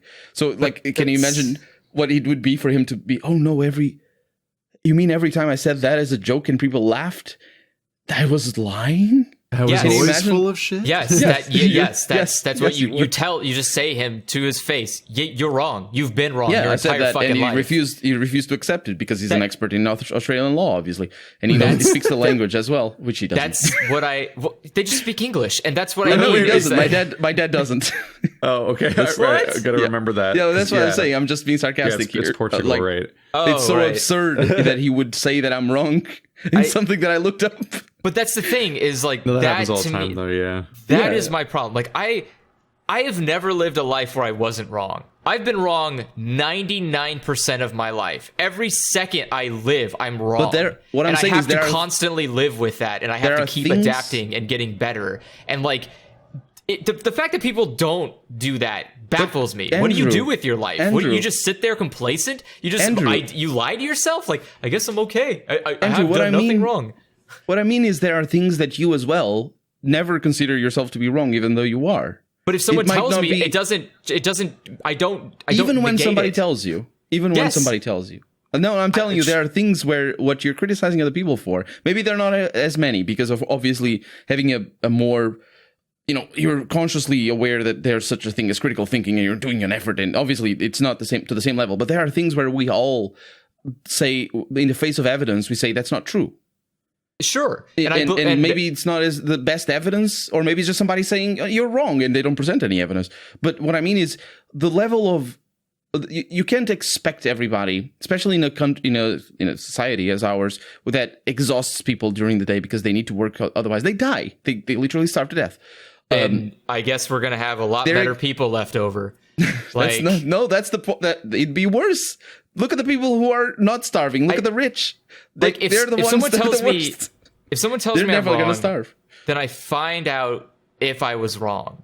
If someone says, yeah. "Hey, you have a wrong opinion on that," oh, okay, well, tell me where But the the right thing- one is, or I'm gonna go look and find if I'm wrong on But the multiple thing is, sources. That's And- because you were raised that way, or No, you I wasn't. I was raised or- in a bunch of people who just don't want to listen to anything. They just You grew shut up every. doing that, though. Did No, you I grow up- didn't. No. Okay, that's I fantastic. came to because I reached a point where people were like, "You're a shitty fucking human, and I don't want to be around you. No one wants to be around you. No, you're don't not think- enjoyable." And so I just took that into then I suck. I am an incredibly shitty human, and the only thing I can do is that's keep fantastic. changing, break every piece of my body. But Like the thing is, I don't think that I have don't to think it's Theseus ship my brain. That's like the only way I can continue living. Is I have to. but- Every piece has to be changed. what I'm saying is I don't think it's fair to say well, Why? fair, and I'm not saying fair of you. I don't think it's fair to say that the value of a person or the intelligence of a person is dictated by their priorities.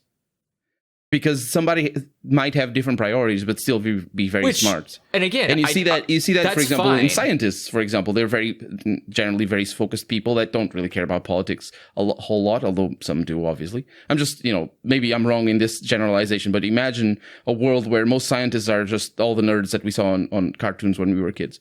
And they're very smart, but they just think about planets all day long. You can say that they're not valuable. Which, again, is you can fine. say that they're but not if- smart, but they also don't care. When you tell them, "Oh no, the Republicans they're going to do something bad for you," and they're going to be like, "Well, yeah, sure," and they still vote Republican. You can't. This is a bad example because that's not what you're referring to. But what I mean is, there's blind spots for everybody, and some of them are very big, and we can consider them to be very, very bad to have a blind spot in certain aspects.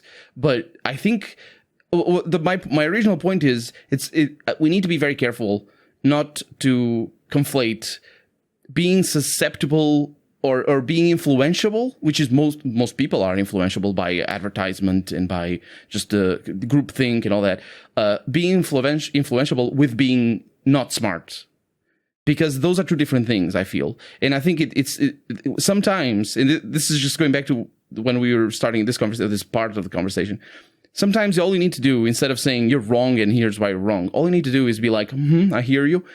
What about this? And you plant a seed. You go to the root of the problem and just maybe see some contradiction in the way they talk and just mention it. This has happened to me a few times where I meet people who have wildly different ideas about things or opinions about things. And I just talk about something that will set them on edge, and not necessarily as a confrontation, but just sort of like mention an inconsistency or something that will give them a different perspective, or maybe even act in a certain way that they're not expecting.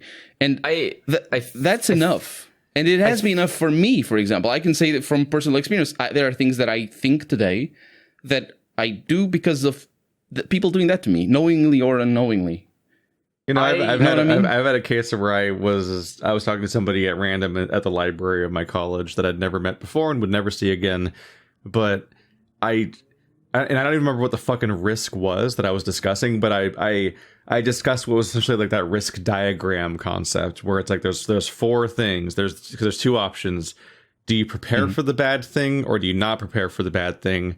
And then does the bad thing happen, or does the bad thing not happen? Is like that essential idea, is basically like those four different outcomes based on the combinations of how you behave and whether or not the thing happens.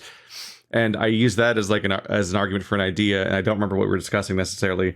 But then the person comes back with like, yeah, you're right, and that's why I believe in God. And it's like, oh no, this argument like justifies why everyone has to believe in God, because if you don't, you go to hell. So you better believe in God, because if you're right or wrong, well, you better be prepared. Like, I'm like, that's them critically thinking. That's them doing their critical thinking.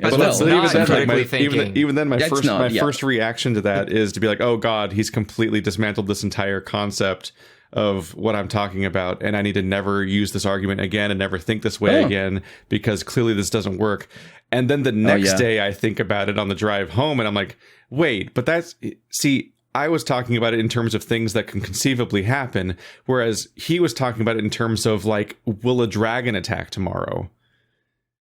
And it's like, that doesn't dismantle the entire rhetorical argument concept, when the hypothetical thing is actually hypothetical. Like, it's not like, here's a thing that will probably happen, but we don't know for sure, and maybe we should discuss being prepared for this risk and whatnot, or so on. Although I was probably talking about global warming, honestly, in which case it's a certain thing, but you're trying to convince people that don't believe in it that actually maybe we should really be dealing with it. Yeah. But and his comeback was basically, like, what if a dragon attacks? You better prepare for dragon attacks. And I'm like, yeah, no, this doesn't actually work. So like, you have like the first recoil of like, oh God, everything I know is a lie. And then the second wave of like, no, I'm fine. There's almost never I don't think there's ever been a religious response I've received where I go like, let me think about that. It's always like, wow, this is a completely dumb thing you just said to me with your mouth, with the words of your mouth. Please don't do that again. Like, there's no, the religion is an interesting, or religiousness rather than religion, is an interesting thing in regards to fantasy. Critical thinking is a really interesting thing. But the thing is, it serves a purpose, a very real purpose for a lot of communities, for one, and that needs to be understood and respected, especially when we're talking about And I think what does it serve? We were talking about preachers before. I was talking anyway about preachers.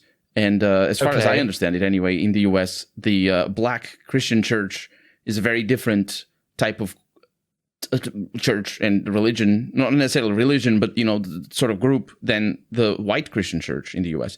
And even historically, looking at different parts of history, religion has served different roles and different, not goals so much, but like it has a place that cannot be discarded. And I'm saying this as an agnostic person. I think that's a really, I think I understand where you're going with it. Mm-hmm. But I'm talking from a practical standpoint. Yeah, like the sense of community, and for example, it brings the community together. It it but helps it also each other allows out. them. Yeah, it allows them to focus on a thing that sometimes is used. The best parts of religion in the United States are the parts that are byproducts, essentially. They don't have to do with the belief system so much as the fact that there is just this social, and there's this social group that has nothing to do with like who your family is and like your direct connections your job would bring, but instead is this other extra layer of social cohesion that makes your community better via this unity and like social interactions and so on. I would almost, it's just kind of the failing of our society that there aren't really more of other things that cause that. Yeah, I would almost call that being a citizen of a town. But- and you are together in a community in this town that you live in and are a part of, and should want to collaborate with others in the town of your community to make a better place for your family. Because why do you have to turn to a fucking ghost in the sky to make your world better? Just fucking make it better. Don't rely on this shitty pillar to do the job. I mean, you're the example of that failing. Because you absolutely are not going to any sort of substitute for that. I can't, but that's the problem. There are so many toxic wastelands in this country I cannot do anything about. I can't solve that. I am part of my community. I am actively a part of my community. I think I don't know how much more I could be. I paid attention to the elections going on. I joined. No, I'm saying we're talking about how there's the one positive byproduct of these of like church going and whatnot on a weekly basis, and how it's kind of a failing that there aren't really replacements for that outside of religion. And my point is that you're saying all that, but as far as I'm aware, you don't have anything like that in your life either. No, I don't. Somebody who votes is not equivalent. But I'm still more active in my community. I'm still a part of my community more than I would say the average person tends to be. Like, go ahead. Sorry, go for it. What I meant to say is that it's not so much about the origin of religiousness or the spirituality of a person, and not even which is another consideration to have is just how respectful you must be or must not towards people's beliefs. Because that's not really what we're talking about here. The thing is, the fact that you disagree with their religion, whatever religion it is, because I'm talking to you, but obviously any person, there are people who believe in all religions. There's ways of thinking for that as well, but I'm not versed in that. But what I mean is, people will say, oh, I don't agree with that religion, even if they're not religious, or if they're religious, it doesn't matter. There's always a religion that they don't agree with.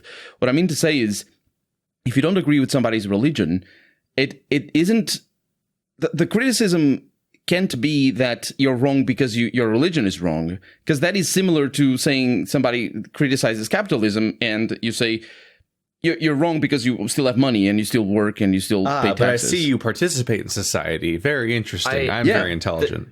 And the reason why it's similar, let me just close the point because it's kind of complicated. The reason why it's similar is that different people will take different things from religion. So and that's why I mentioned the black Christian church in the US, because it feels to me that it's very different from what we have here in Portugal. We're majorly Catholic. And so my perspective comes from there. It feels very different because I think it focuses more on an attitude, or the issue of attitude towards God. It focuses on the attitude towards community, and the different people will take away different things. Somebody will be like, "Oh, but it says in the Bible this, so I must change my life because of it." And somebody else will say, "I have good friends there, and we all agree that Jesus is nice." And those are two valid ways of existing within a religion, and those are two different religiosity. They're two different sort of attitudes toward religion, right? But they're equally valid because they're just as valid as you living in capitalism. And of course, it's a difficult comparison, but it's just as valid as you having money and still be critical of capitalism. So, you know what I mean? Yeah, but are people critical of their religion? If you're going to go to church and you're going to say, I don't really care about what says in the Bible, I just like praying and I like the peace that it brings me, you're still being critical. It's just you're not being critical. You're not following everything to the letter. There right? are layers. It varies. So you're not praying. You're just meditating. There's religions like that.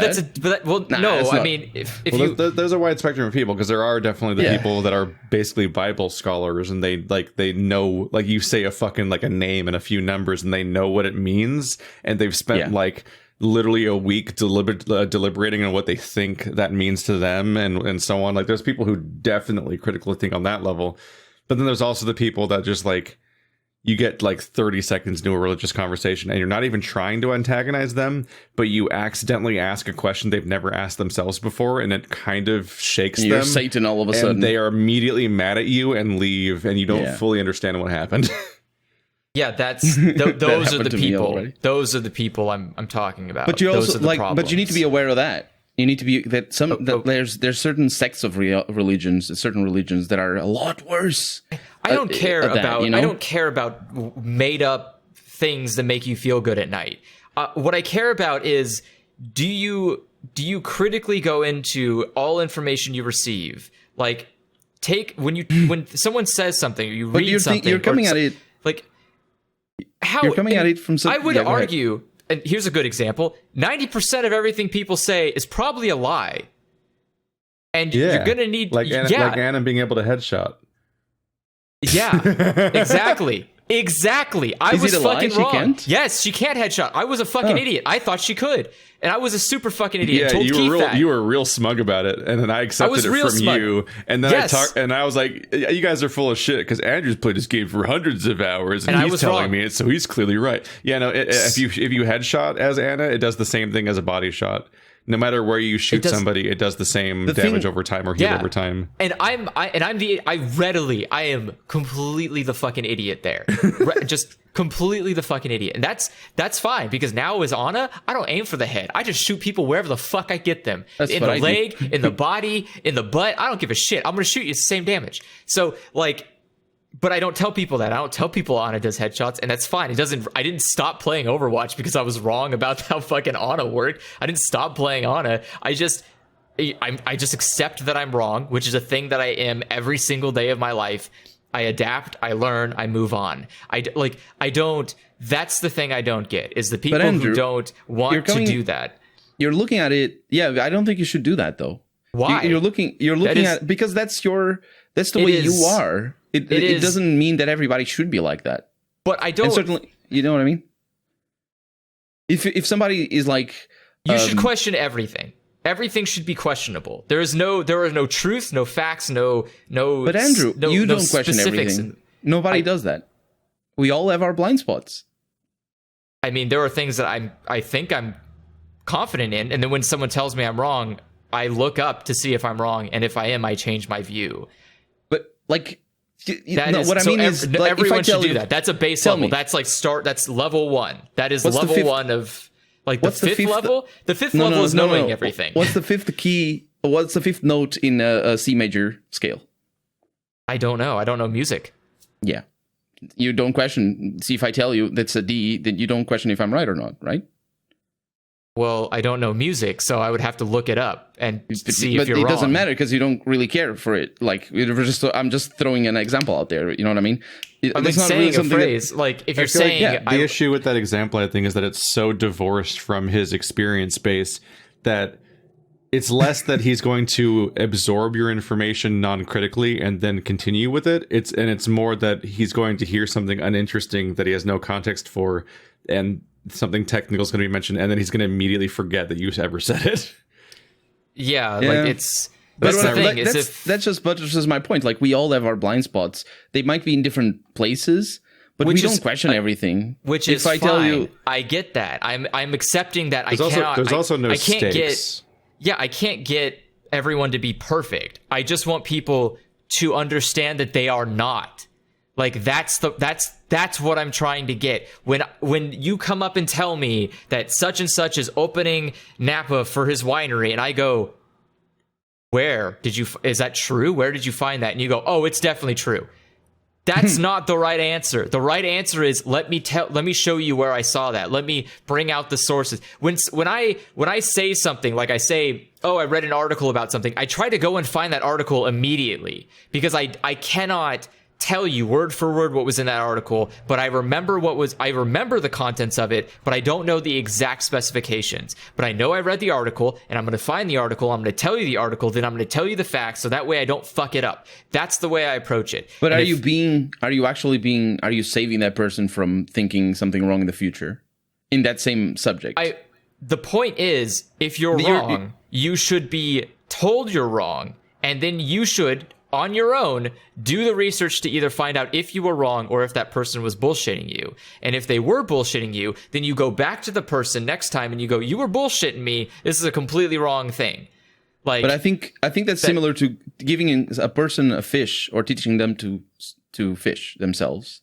And sometimes there's people who, you know what I mean? Because like, if you just say, no, you're wrong, look at this. That's just giving them the fish, right? So you're saying basically like the idea of teaching somebody that they are wrong about a thing does not teach them to not be wrong. Yeah. Yeah. No, but Andrew is even going more than that. Someone to they either not give be or wrong. take that one data point a la carte and then move on with their life, and it doesn't change their behavior patterns. But that's the problem. Is like I don't have a way to get people to critically think. There's no like, because you would hope that if you keep correcting somebody and they keep being wrong, they would start to question their methods, but they tend to not. That's the point I'm saying. It's like if you're wrong so consistently, then you should start thinking more about why you're wrong consistently. Like, what is the thing that's, like, what's fucking you here? Is it because all your news comes from a Facebook group called, like, LOL 420 fucking let's raw dog on the Democrats? Like, that might be the reason you're getting bad information. You should maybe, like, look at a different place. But the thing is, some people, because of the exhausting nature of life, and because of that, that's a fucking excuse. That's a fucking excuse. It's definitely an excuse. I am exhausted every day after work, and I still took a week of my time to research information so I got the fucking right voting ballots. If that's too hard for people, then fuck off. Like, that's unacceptable. I'm not saying it's an excuse for me.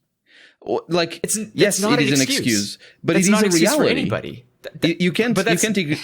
You need to understand that it happens, and more than that, you need to understand that the status quo, the people who benefit from the status quo, they know it happens and they do it on purpose because they benefit from it. But, so it's even worse than that. I mean, in that argument, then you can just apply that to all bad habits. Like, oh well, that's just the way of life, and it's like, no, it's not. That's a way of life that is being constantly positively reinforced by nobody pushing you off the cliff until you get it right.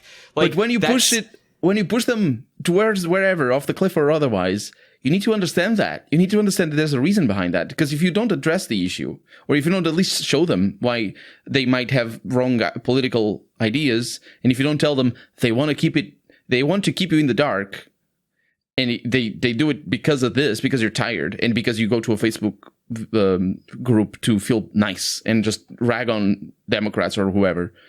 If you don't know that yourself, you can't tell the other person, and if you can't identify, that's why you're asking. You know what I mean? Well, yeah, but that's why you ask. Like, when they say something, you go, "Where did you hear that? Tell me where you found that at. Where was that from?" Because then they have to sit there and they have to tell you where they got it. And if they don't know, they go, "I don't know." But you're gonna say that. You're gonna say it with your fucking mouth out loud, a thing that you can't confirm or deny. Because what? How? Where? So, like, you're going to purposely spread misinformation to other people willfully, doing something that bad on purpose. It's not on purpose. It fucking is on purpose. You just said a thing without any basis for the background for why you said the thing, and you're going to say it to other people without having any clue as to where you got that information from or if it's verifiably true. And so if that person asks you a question, you cannot back it up, which means you are specifically, purposely, maliciously misinforming I don't somebody. Think so. That is the way I see it. Saying something I don't know about music, so I'm not going to tell you. I can't tell you what the thing you said is true or not. But I'm also not going to tell you. Anna, though. No, I didn't tell you about Anna. I told Keith. Yeah, about Anna. But exactly in the same circumstances, though. It's like it's the thing. Like, you're not consciously doing it. But then when Keith came back and told me I was wrong, I didn't deny that. But if he did, okay, maybe it's a bad example. But what I mean is, I think I was going to say 90% of the people, more than that, most likely, but 90% of people work like that for the vast majority of things we say. We say, and I include myself in that, we say things that we believe are true, but if you ask me, where did you hear that? How do you know it's true? I can't tell you. I don't know. This is what I believe. And if someone asks me that, and I can't reply with, "Oh, I know exactly where the answer is," then you just go, I don't know. I actually don't know. And then that is that should be a tip for a person hearing that, going, that's pretty fucking suspicious. I'm not going to listen to some person who doesn't even know their sources. Like, yeah, that should be like in Keith's example for Ana. I have all this time with playing Ana, and arguably the reason I believed it was because of all the time I played and I shot people in the head. I just thought it worked because every character has headshot ability. So why would Ana be any different? That's my basis. And it's not like I sat there and I shot every individual person and saw how much damage each does for a headshot and realized, oh, that's weird. Ana doesn't actually do headshot damage. Like I didn't do that part. So that's why I failed. But the difference is like, if Keith had stopped, like what he did basically is Keith had heard other information and go, that seems incorrect, and then tells me that's incorrect, and then I just immediately test and go, oh, is it incorrect? Oh, it is incorrect. Okay, then we have progressed here. Like, the part like where Keith is just assuming that I was right because I have the hours is like that is a normal thing that people do, and I concede that I don't take anything at face value because I'm always proven wrong. That whenever I listen to people, I'm always looking like the idiot for listening to people. So I intrinsically or instinctively do not believe what other people say because they're almost always wrong. And my problem is why don't people apply that to everything? Why don't they apply it to politics, to religion, to health, to like there are so many facets that are easy to be, there are so many parts of your life that are easy for people to fill with misinformation that can shape the entire way that you live your life to a detriment to yourself. That why wouldn't you just be critical in thinking about stuff when it's pointed out? Part of when it's the fact that you can never become an expert in everything. And so in many elements of life, for example, when you bring up medical, you defer to experts as best you can and hope that they have your best interest at heart, which is like a bit of a meme on some levels. The fact that like everyone has to do that with the auto mechanic stuff and everyone feels like they're getting fucked over by their mechanics just lying to them about what their car needs or what it costs and so on, or they just don't do the thing they claim to do. But there are multiple experts. You can go to different experts. You can find if you have the time, or if you have the interest, or if you know. If you care enough. It takes, and it's a lot of work to get out ahead of somebody's accidental lie or misinformation spread and so on. Yeah, like I encountered one in the wild because one of my favorite YouTube channels on YouTube is Timba on Toast. I'm looking at them right now. They have 19,000 subscribers, which is a bummer. But I've watched their entire James O'Keefe and Project Veritas documentary series that's 4.5 hours long so far, and I think has more coming in coming months. They're like feature-length sections that come out every few months. And like only because I had put that much time into watching that series did I know that somebody was saying something completely insane when somebody came out and claimed in my life that Planned Parenthood was created as a eugenics program to remove black people. And it's like if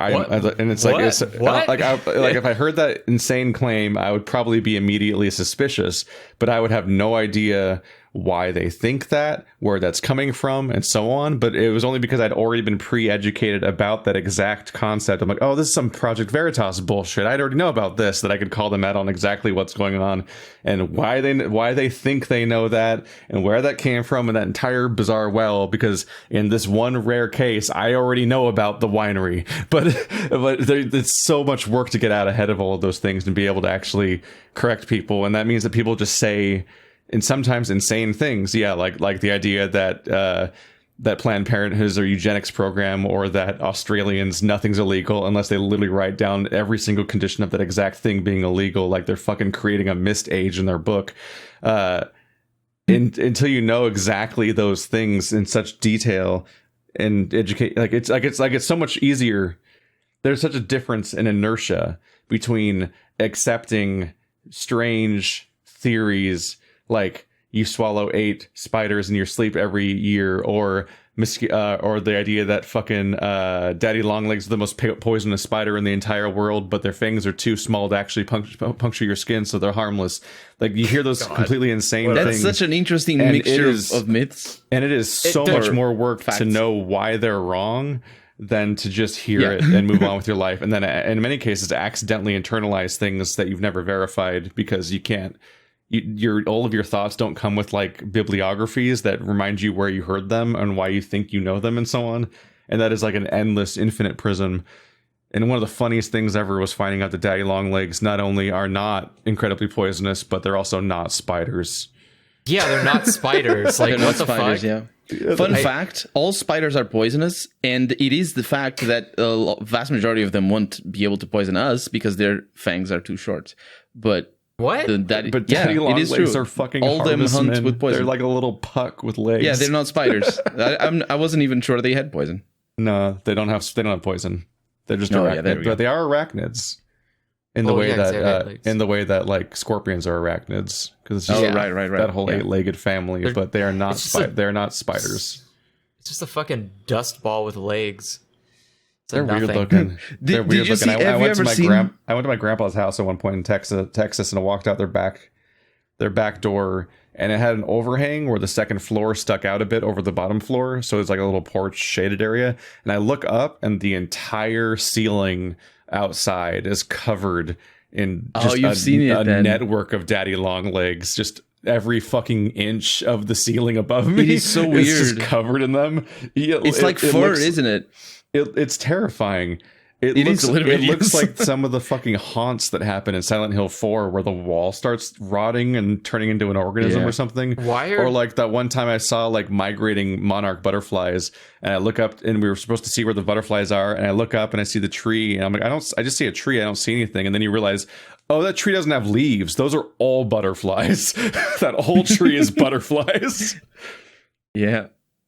That's terrifying. I saw a picture once of a nest of daddy longlegs, and they just looked like a ball of fur, and somebody just messed around with a stick in them, and it just all dispersed immediately, and it's just daddy longlegs for days everywhere, because it's enormous. It's an enormous ball, like the size of a rugby ball or something, and it's just fur, because it's the legs, because they have their heads all butted together or something. Just like crush them or something. Why are they? Don't kill them. Many of they kill the mosquitoes. I hate mosquitoes. I have spiders everywhere in my room. There's good luck. You don't like mosquitoes? And I'm just saying, good luck on trying to stop mosquitoes. Like, we can't rely on insects because they've done no fucking job so far. I actually do rely on insects. I rely on spiders in my room to not have flies, and I don't. Yeah, I rely on spiders to kill actual like insects, not mosquitoes. They won't do anything about mosquitoes. Everyone just kind of like I think mosquitoes get a free pass. I don't get mosquitoes. Maybe it's different mosquitoes there in California. I just think mosquitoes are smarter than flies or something. Than spiders? Apparently. No, mosquitoes are dumb as hell. Like, you can smash them in the face. They can't see anything. I feel like I get bit by mosquitoes at least enough more than I see flies in my home. And that, to me, tells me, like, there's some kind of imbalance in the force. Like, something about... You might attract them. There's some people who do attract more than normal. Yeah, I get bit up here and there. We just have, like... We have an incumbent fucking mosquito population in our house. Like, whatever it is, because I keep killing mosquitoes, and there's just always more. So I like, at some point, we hit, like, a critical mass where it's just, like... there's just a life cycle of them reproducing. I think somewhere in here, and it doesn't help. If you have standing water somewhere, that's part of the issue. Is I think there's a lot of fish tanks, and it's like, oh fuck, are we just fucked? But also, there's the issue that our front door has a little shade, and I swear bugs just like fly in circles there all day. So every time anyone uses the door, something might get in every single time, and it's just like this is like an almost unsolvable problem. We need to have like one of those fucking like negative pressure door fans that people have at businesses that blow out the door every time you open it. Just get a lot of spiders in the house. No, I hate that idea so much. I mean, it would make much more sense just to have like a constantly burning incense by your front door than it would to have like spiders there's other everywhere. ways of doing it. Like there's these little Poison tapes them. full of glue and attracts flies and mosquitoes. They look super gross because they're full of flies and mosquitoes, but that does the job as well. Yeah, well, they also have like little what is it? Connected to the electricity. No, I made my own. There's you can get a mason jar, and I 3D printed a top for it. That's a fly trap.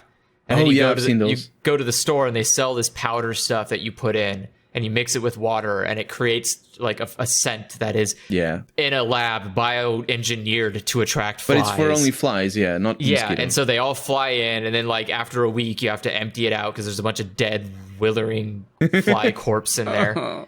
And then you repeat the cycle, and you can do it for bees and wasps and mosquitoes. You shouldn't kill bees and wasps. Well, you shouldn't, but you know. I mean, unless they're fuck wasps. Well, sorry, yeah, you can kill wasps. They're pollinators as well. But guess what? They're also a risk to bees, and bees are way more important than but wasps not all are. of them. Not all wasps are a risk to bees. No, although I don't know how it is in California. But wasps do not produce anything that I give a shit about. Bees do, so I want bees all the time. But they kill nasty creatures and that are bad that kill bees. So do and spiders. Yeah, spiders are nice. And spiders not aren't the big spiders. Big spiders bees. don't hunt bees. Don't hunt flies. Like tarantulas, Keith. Don't get ideas. Don't put tarantulas hunting spiders. Hunting, flies, because that doesn't work. Tarantulas can't kill your mosquitoes. I think tarantulas are the only spiders we have. Yeah, I know. That's what I'm saying.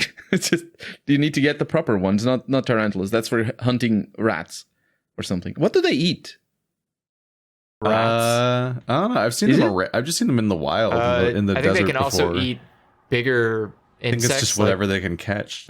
They could probably eat crickets and grasshoppers. Stuff, They could They're probably big chunky eat boys. They're like the size of your hand. I know. God, It's really trippy that. watching them move slowly.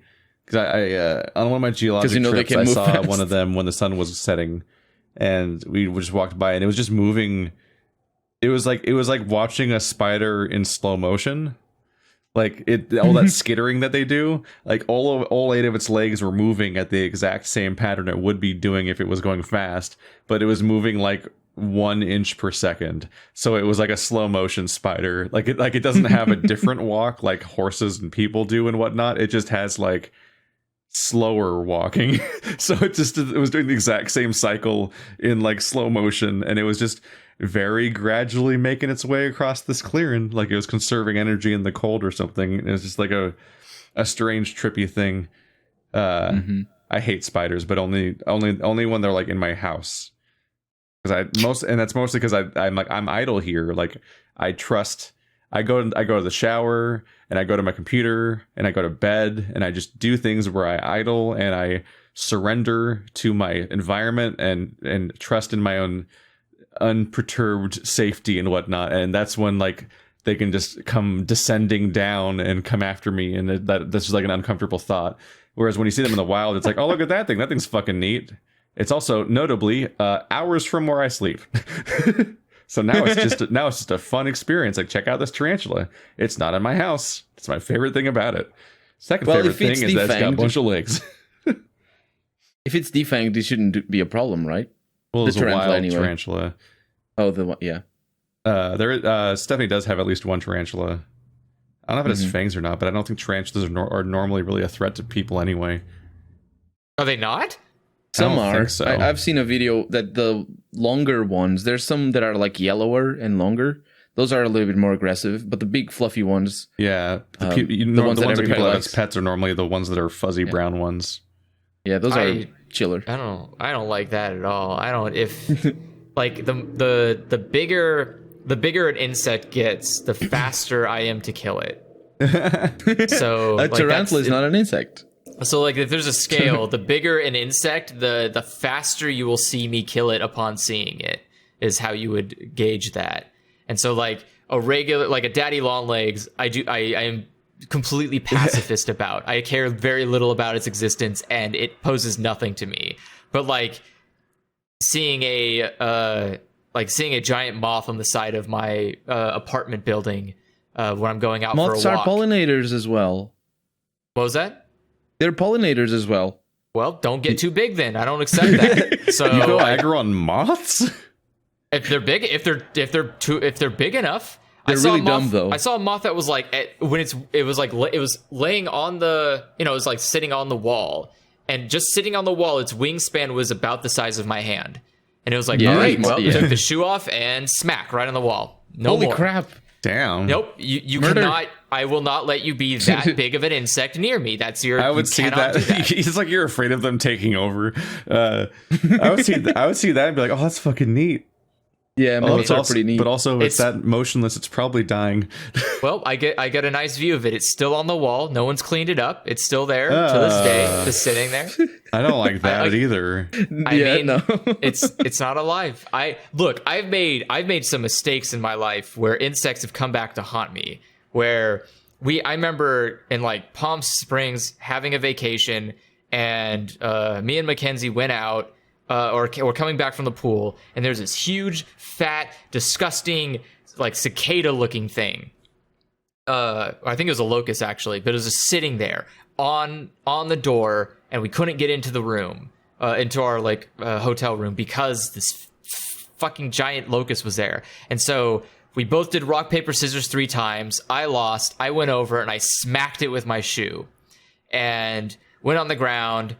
Everything was fine. Day was saved. We both went and had a great sleep. Wake up the next morning, the corpse is gone. Oh, okay, that's weird. Well, I guess something ate it or whatever, maybe. And come back the next time from the pool, and there's 3 locusts on the door. And we went, fuck, man. I He think went and got his friends. yeah, I think we did something wrong. And so we both have, instead of doing rock, paper, scissors, we both have to kill the locusts. Because there's too many locusts. We can't do it by one person. So you need to gang up on them. yeah, so I went down the stairs, went to the other side of the building, went the stairs up to the other side so I can get on the other side of the door. And then we both walked to the door, and we both hit as many locusts as we could. And then we went back inside. And then the next time, there were more locusts, and that was the point where we went, okay, we can't kill the locusts anymore. The house is cursed. The house is cursed. Well, it was fine. We only stayed there for 3 days, so I don't know what. To this day, I'm On the sure 4th day, the house would have been gone because the That's- locusts would have just. that's my assumption. Is that ate we it. left, and then the next day, the entire building was consumed by locusts, like some Courage the Cowardly Dog episode. It's like, But- I can't believe you guys Junji weren't able to situations. single-handedly wipe out the creature most known for being an infinite, endlessly reproducing swarm. But it goes to my point. If something is big enough, it needs to die, because otherwise it could just consume and take over. And even if just one at a time, you will eventually, they will eventually die out, or they won't stop, or they'll stop coming near you. And that's all I can ask for. What about cows, though? I mean, They're pretty big. I would love to kill all cows on the planet. It would be fantastic to do that. They are not much benefit to me. Besides, I guess I eat them for sometimes. the environment. Yes. But I actually don't really like beef. It's not my favorite food. I much prefer chicken. It's a lot nicer.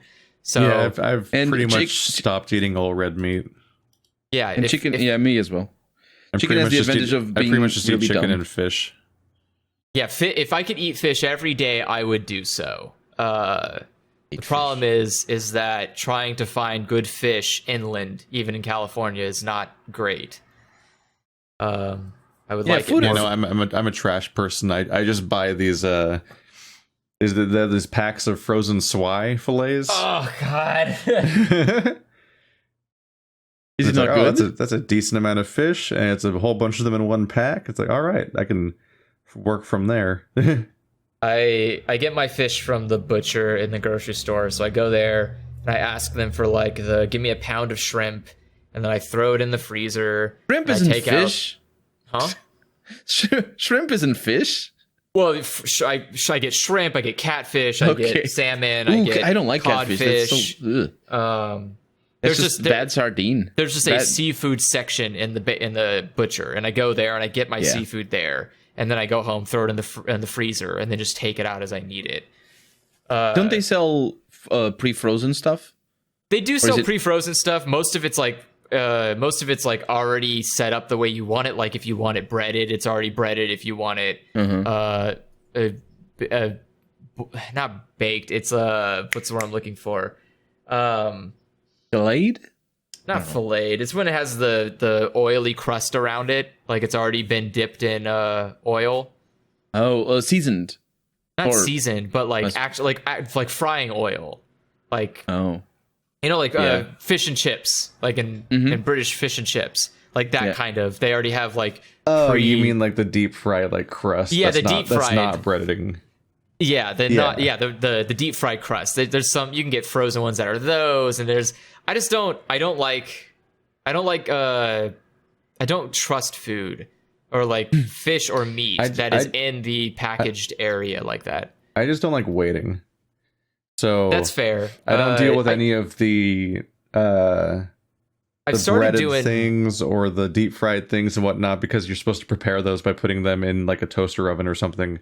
And it's like, I'm very proactive about cooking, and that I just go straight to a skillet over and over again. I'm just cooking on stovetops, and I'm going to be there. I'm going to do all the steps. It'll be done. And then I leave, and there's no set it and then come back later process for any of my cooking ever these days. Mine is definitely, I'm in the process phase where I set the timer, I walk away, I play a game or I watch an anime, and then my thing yells at me 30 minutes later. It's like, oh, take it out. And I'm like, all right. And then I have food.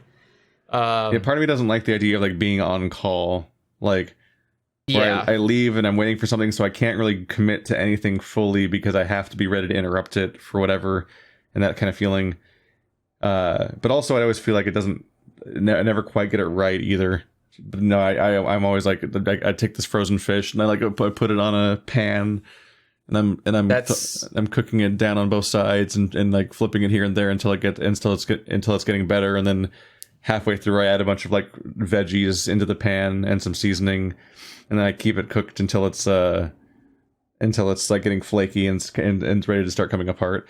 And then, because I'm also lazy and don't like to get more things dirty that I have to clean later, I then take the spatula that I'm using, because I have this one plastic spatula that I use for a huge number of the things I cook. When the fish is getting like cooked and flaky enough, I just take the spatula and I stab it, because the spatula is wide enough that I can just sever the fish.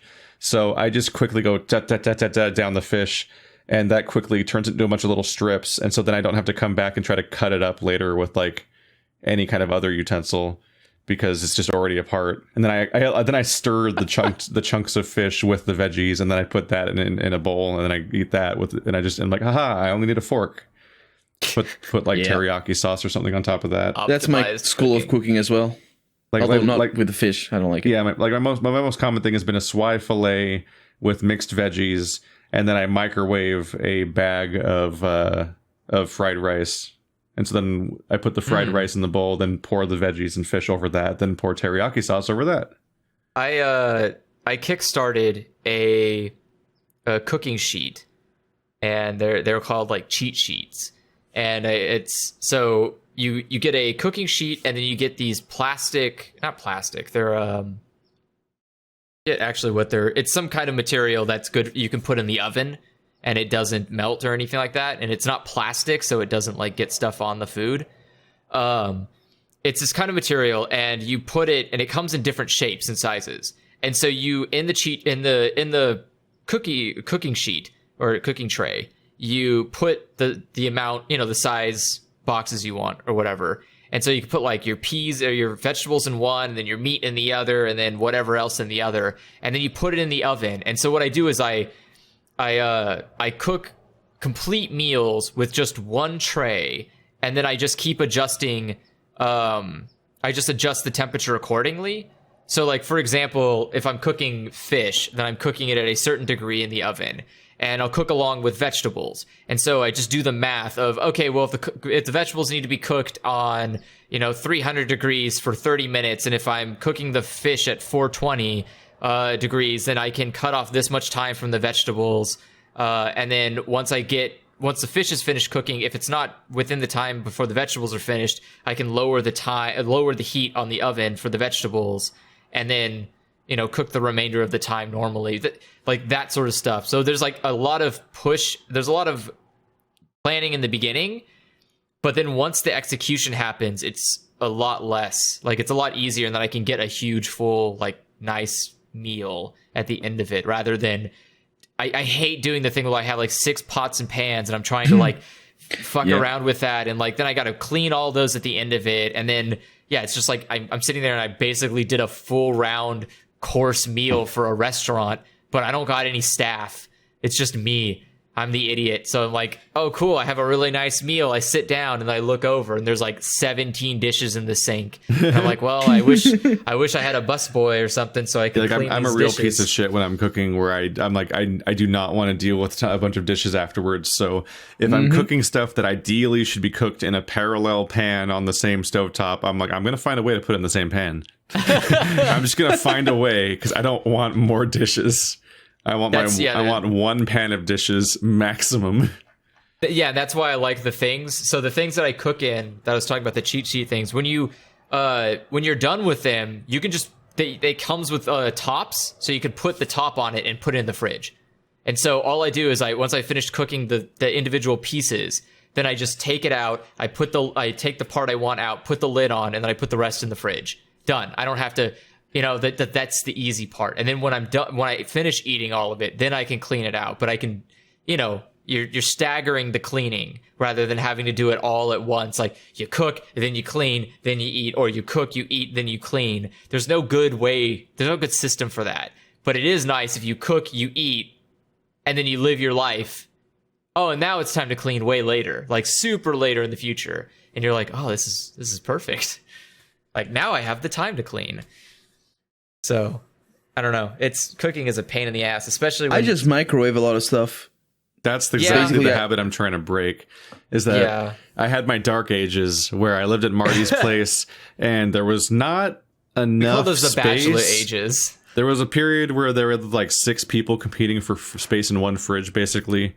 So like having and storing food was rough, and I was working both my government job and being a full-time YouTuber at the same time, which was basically like the most mentally unhealthy thing I've ever done, even though it got me where I am. And like, while that's all going on, it's just like, I would make like one trip to Sam's Club per month, basically, to get all of my groceries and then keep them in like this freezer in the garage.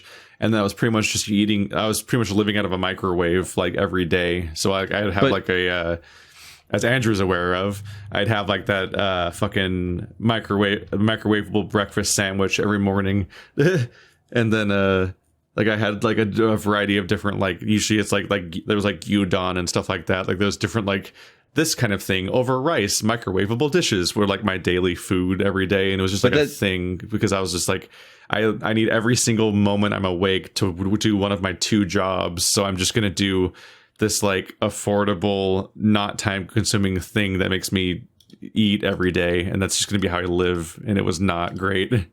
So now, like, that's not what I do though.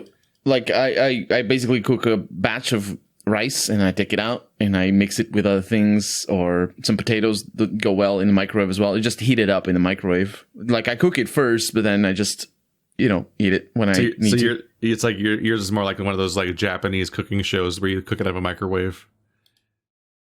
Sorry? No, I'm not sure. The gourmet microwave cooking show. No. Like, imagine I make like, I don't know, a big, I say big, but a Tupperware full of rice. And I just have some hamburgers or some dumplings or some I like mushrooms with tofu or eggs or whatever. And then the veggies, I don't cook them. I usually don't. But then all you need to do is cook all that stuff in a day, or like some day of the week. I cook that. Usually it's either me or my sister. And then we put it in because we live in the same house. We put it in the freezer, not the freezer, in the freezer. And then we just take it out. We take our what we want, put it in the dish, and just put it in the microwave, and it gets hot. Not what? What the heck? Yeah. So yeah, simple. It's not like microwavable dishes. It's microwaved dishes in a way. That makes sense. It just requires the initial making. It requires you to be okay with eating that as well, because it's not warm in the same way that a freshly cooked dish is warm. So it's a different type of, yeah, it's not as nice. It's nice. Yeah, it's just basically not as nice. I don't know. I've resigned myself to less than satisfying food. My biggest Lifestyle. hurdle in cooking is always I don't like cooking for myself, because I don't need food. That was So a it's hurdle like- for me, was like the idea that like cooking for a family or a group was like the context in which I learned about cooking. So then once I was living on my own, it was like it's like cook for myself. That's like going to the movies by myself. You can do that? Why would anyone do that? It's like, oh, that's how you have to live forever. Gotcha. That's how you get to watch good movies as well. Otherwise, you need to watch whatever. Anyway, unless you have nice friends that know good movies. Yeah, no, I've had a lot of my best viewing experiences completely alone because you get to just actually watch what you want, which is almost which with my taste is constantly the things that nobody wants to watch. Yep. Pretty much. Well, at the end of the day, what matters is that you never, ever, ever eat hot dogs. I was like, where is this sentence ending? Pork is the worst meat. There's no good way to eat pork. There's no good way to cook pork. There's no good way to taste pork. You should come to Portugal. We cook pork every More which like way. pork jiggle. I've had pork in Europe. I've had pork in Japan, and I've had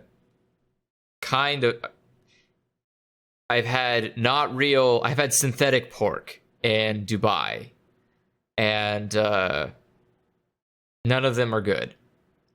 You really should come to Portugal. I do not think pig tastes good. I think it is a very pig is a tastes low very tier different. food. It's definitely, I don't know who decided to eat pigs, but they were definitely like at their last straw. Do you know the history here in Europe? Pigs were very common for just as a nice, easy way of disposing of your excess food. So you'd have a pig, and it's a nice way as well as storing food, because you have the pig, you get the pig fat, and then you eat it for the winter. And so at least here in Portugal, it was very common, and in Spain as well, for just farmhouses to eat whatever they would have during the year, and then they would keep the pig fat, or fatten the pig, and then it changes from place to place when you would actually get the pig killed, but it's right around the beginning of fall, and then you do whatever you need to do with the pig, because the pig, historically speaking, it's got a lot of things. You got the lard, it's got the leather, and of course the meat. You could sell parts of the pig as well to make a quick buck. So yeah, it's very different from every other kind of meat in that regard. That's why what I mean is this is the answer to your question. A lot of the question. history of what was eaten was basically what animal can we more or less control that is something that's feasible as a food source, and the most reasonable options just went out. Yep. Like there's almost no animals we eat because they tasted the best. That's just not the criteria that existed at the time. Which is why that's why I'm like saying we're at the point now where I can decide what animal is worth eating. I have endless freedom, and pigs do not get eaten. They are just not good for me. They're not good enough for me to eat. Cows are slowly getting added to that list of just not good enough for me to eat. And Cow meat is just so caloric, though, for what it tastes like. Even if you like it, it's so fat, and it's you know what I mean. It's just like it's like eating a sandwich of chocolate, and it's like this is nice, but like I'm looking at the amount of calories I'm eating.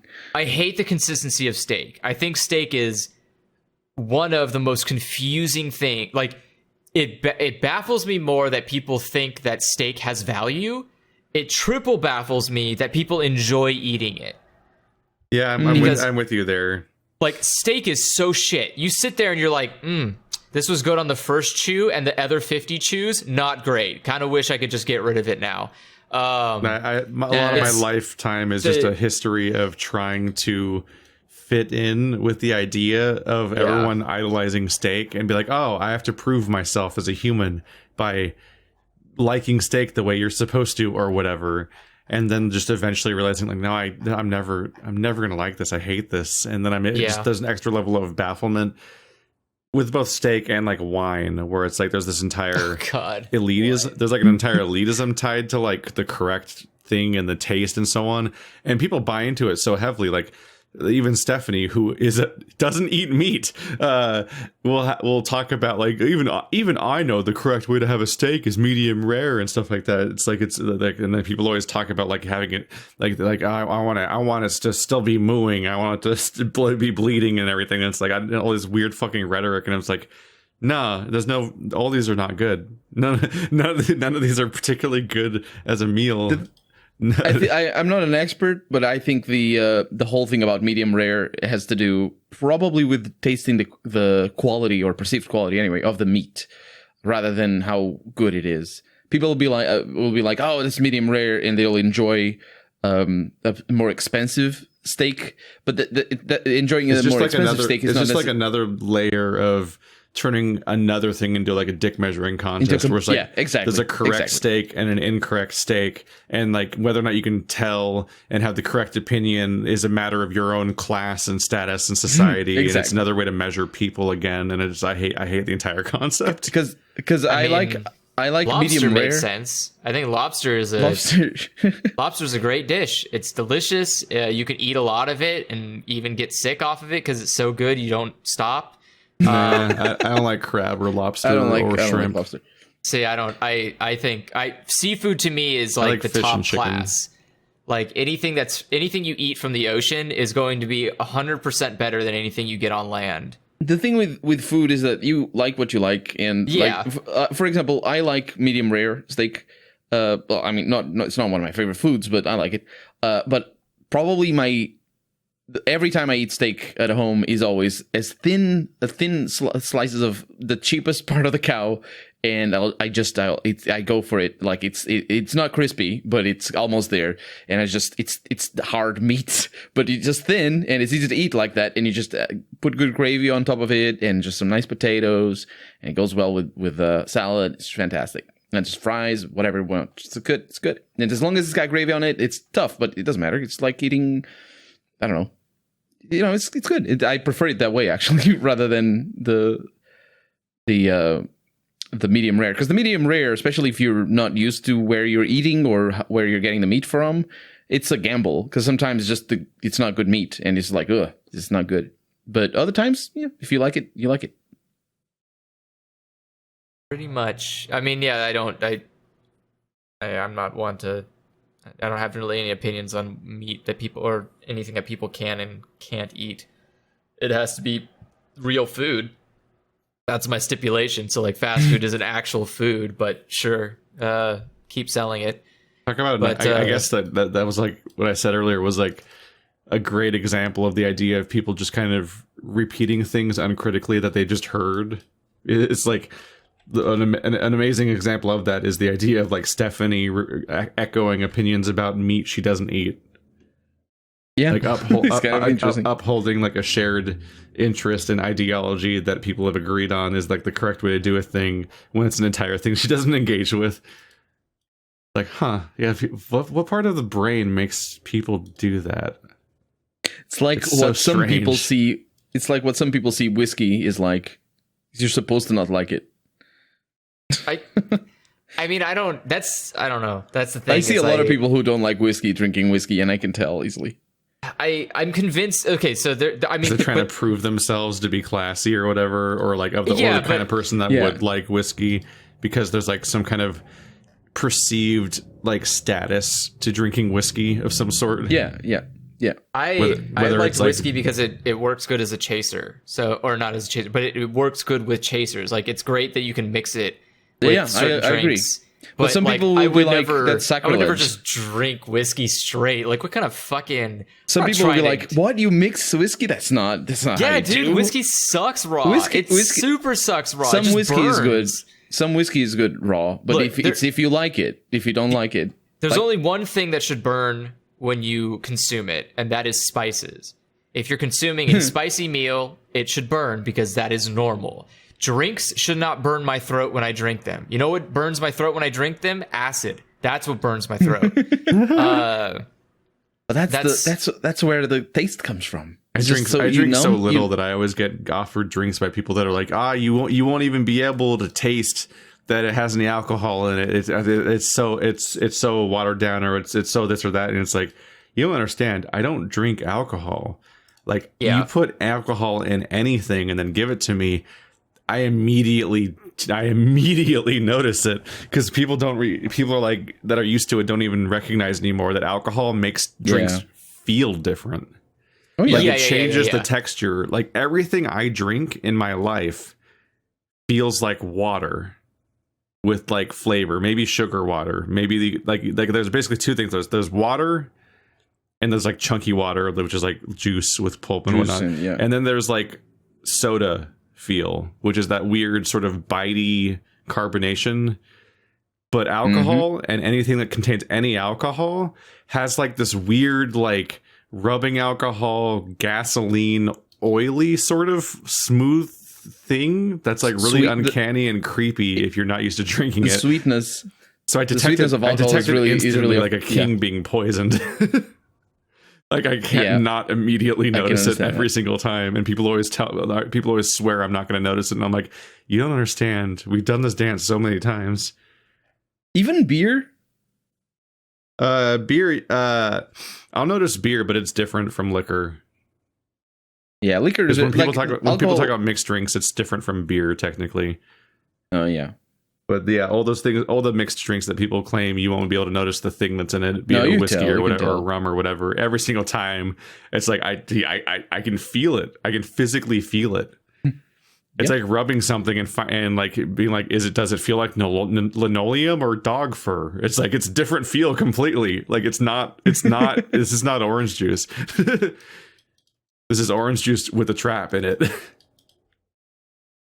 Yeah, alcohol for me. I don't know. I like for whiskey in particular. I like that it burns me. Not so much in the throat; it's more in the mouth. But I think that's also where I get the taste. When it's good, I like it. But there's whiskey that I've seen whiskey that is good only if you're not drinking the last little bit of the glass. For example, I've drank whiskey. This is more common. That tastes good with water. And just add a little bit of water, a splash of water, and it tastes nice because it changes the way.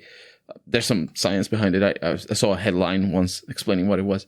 But, there's no tell. You can buy a cheap whiskey, Jack Daniels, and it just goes down smoothly and it doesn't do much. Or you just, get something more expensive and maybe needs water and it already doesn't or whatever. And it's just how you like it. But I agree that because the way alcohol works for me in the mouth is that it sort of changes. It's like drinking something cold. Have you ever seen? Do you have the same experience as I do? It's like drinking a soda or Coca-Cola, for example. Cold tastes different than if it's less cold, or it's just a little bit. Drinking a cold carbonated drink makes the bite stronger. Yeah, which is the only thing I know what to call like that weird spike to the flavor. That's what I mean. Alcohol has not a similar reaction, but in the sense of it changes the way I your mostly mouth just drink works. 3 things. I just drink water, coffee, and cock and bull, which is ginger beer. Oh, I never had any of the non-alcoholic, like root beers and ginger beers and all that. The U.S. has a long tradition of that, doesn't it? I'm like there exclusively just because it's such a strong flavor, and that's kind of what I go for if I have a drink that has any kind of flavor to it.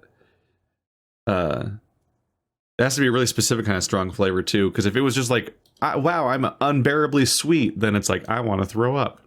This is bad. But, do you want to drink bubble gum? I've had drinks that taste of bubble gum. No, but I'm the weirdo that'll be like, let's drink like I'll go for like cock and bull, and then I'll go for like a blood orange drink or like lemonade, like just something that's like very kind of intense. And it's maybe partly because is ginger beer, yeah, and it might be partly because just so much of what I drink every day is almost exclusively just water and coffee. Coffee is another one. I don't like drinking coffee when it's very hot because it also changes the way my mouth works. But some people like it when it's hot. I'm talking espresso style coffee rather than the big tubs. No, I just get a cup of black coffee, and if it's really, obviously you don't want to get super hot because you'll hurt yourself. But the colder it gets, the worse it tastes. But it doesn't necessarily start anywhere I want any either. I'm pretty much just take it as a drug. Like I'm just there for my like twice daily caffeine hit, and not because I like coffee in any way. If you add any milk, it's instantly like 100 times better. But if I put creamer in, I feel like I'm just like causing, like I'm like technically this can taste better. Although if I add even 1 teaspoon too much, it tastes overpoweringly, sickeningly sweet. And have you tried? But just adding any creamer at all, I feel like I'm just damaging myself. Like I'm making this a significantly less healthy drink by adding creamer. Have you tried soy milk instead of cow milk? I don't know. I'm fine with regular milk, and I just already have it in case I need cereal for a fast, low effort meal. I used to drink coffee every once in a while with cow milk, and then I tried with soy milk, and it just tastes so much better. You don't need to add sugar or anything. It's just like so much better. It's a different flavor, but it's amazing. I love it. I usually don't even put milk in just because my milk is all the way in because I have a separate fridge in the I have a separate fridge in the garage, and it's quite a walk, and I always insist on wearing shoes because the garage can have so much shit on the floor and so on. So there's like an inertia to whenever I want to go to the fridge. So I almost always deem coffee unworthy of that inertia. So I just drink it black like it's medicine. Like I just power through it and then move on with my day instead of going to get the milk. You don't even add a little bit of sugar? Because sugar, you don't need to put creamer in it. Just a little bit of sugar. Nah. Too many steps. Just practice my daily self-hate and drink it raw. Just go. This is the thing I would drinking like any kind of thing in the US is kind of the thing I hate about Japan's vending machines being so great. Is that there's all these like great coffees or sodas or different types of drinks that are always just like within a walking distance of you. And here I have to like go to a supermarket and I have to buy like 20 of those things if I want them, and I have to fill my fridge with them. And I mean, just like the endless like vending machines in convenience stores that are always like a little bit away. Yeah, but like the grocery store I go to doesn't even have a vending machine. There's none. There's no vending machine. Yeah, so you have whatsoever. to buy a pack. Yeah, so I have to buy like a 6-pack. Most grocery stores, the aisle has fridges that have single serve drinks. And there's usually an entire aisle also that has like single serve. You can buy an individual can or bottle of a bunch of different beers and drinks. And I mean, that's just a vending machine without the machine. But yeah, the distance is the problem. I'm not within walking distance. Yeah, well, that's also partly because you're talking about when you visit Japan, you're most likely visiting a very urban environment, and that's not any of the places you've lived in California, for the most part. Well, yeah, I mean, the first time I went, I stayed like basically in a suburban apartment. So it was down in the neighborhood area, and it was still like a 2.5 minute walk to a grocery store and a vending machine. And I was like, okay, shit. Like, and that's not in, we're not like in the heart of we weren't in the heart of a city. We were pretty, like, we're a train, like 2 train stops away from the city. And it's like, okay, this is great. I wonder how people live like this. And even in the heart of the city, there's still, there's like a 7-Eleven within walking distance, which is, kind of like a vending machine, because same thing. It has like gas stations have all the single serve drinks and stuff. But yeah, I just wish that there was I wish there was like better options too. Cause I don't know. Sometimes I don't like going to, like I go to like a grocery store and I see what we've got there and it's like, okay, well I don't want these. I want different stuff. Where do I get the different stuff? It's interesting. It's interesting to listen to you talk about drinks because I've always had the impression that the US just has a very different attitude towards the food that you eat. Not necessarily, well, specifically the drinks rather, because I keep seeing it's just so common for people to just try, like the whole. What I mean is, like, I first started. I'm sorry, I'm going around in circles.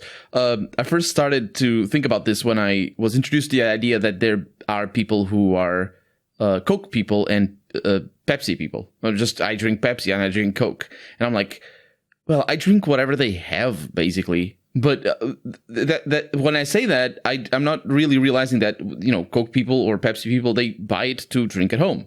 And while there's a lot of people that do that here in Portugal as well, it is a lot more expensive than like if I wanted to drink like the way you're talking, basically, if I wanted to drink that here with our average salary that we have here, I wouldn't be able to afford rent or something. I don't know. I don't pay rent. I'm still living in my parents, but you know what I mean. It's just, and I think a lot of people are like that here anyway. It's just the level of availability, or not even availability. It's just how incentivized it is for people to just drink certain drinks instead of water. I mean, soda's cheap. Soda's really cheap here. Yeah, it's probably the same price as here, but the thing is, it's not cheaper than water though. Like water is always cheaper. Yeah. No, what I mean, like, if I want to buy, like, 2 liters of Coke is probably, like, €1.50 or €2, and I just go and buy it. But that's for a... I get taken aback sometimes, though, when I go to, like, a Walgreens, and it's like, here's an entire, like, 12-pack of Coke for, like, $4 for some reason. And I'm like, why is that? That seems too cheap somehow. What's going on? Is there something wrong with it? Like, I second guess it. How expensive is it, normally? It's so a case is usually about like close to $7. Mm-hmm. It's about like about like $7 to $8 for a case, which is like 12. You really get a sense for how the price of a soda is incredibly made up, because there are so many contexts in life where you can pay $2 to $3 for a can of soda.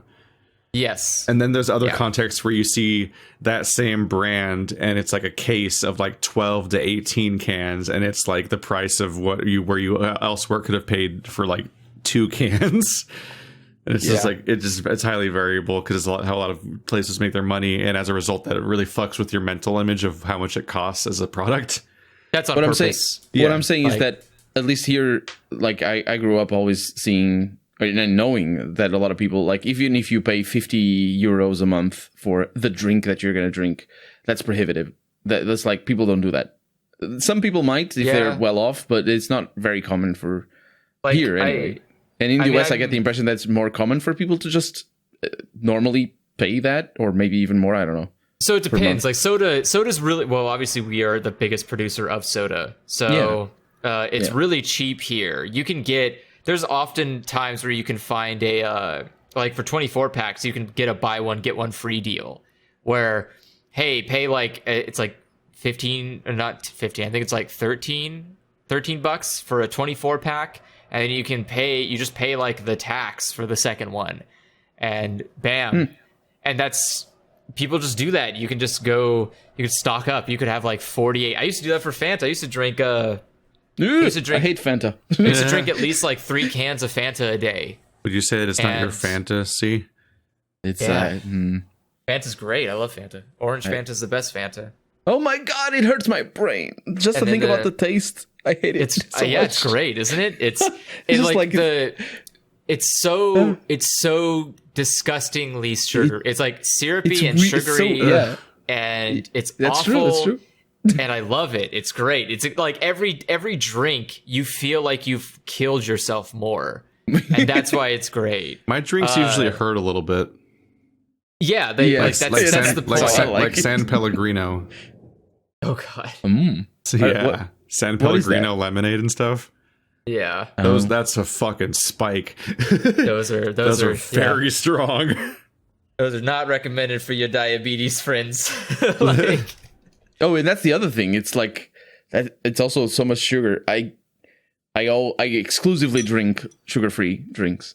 For me, it's just because there's no reason to drink sugar because like it tastes the same or equivalent. And why would you? Like I can eat. It's like I can.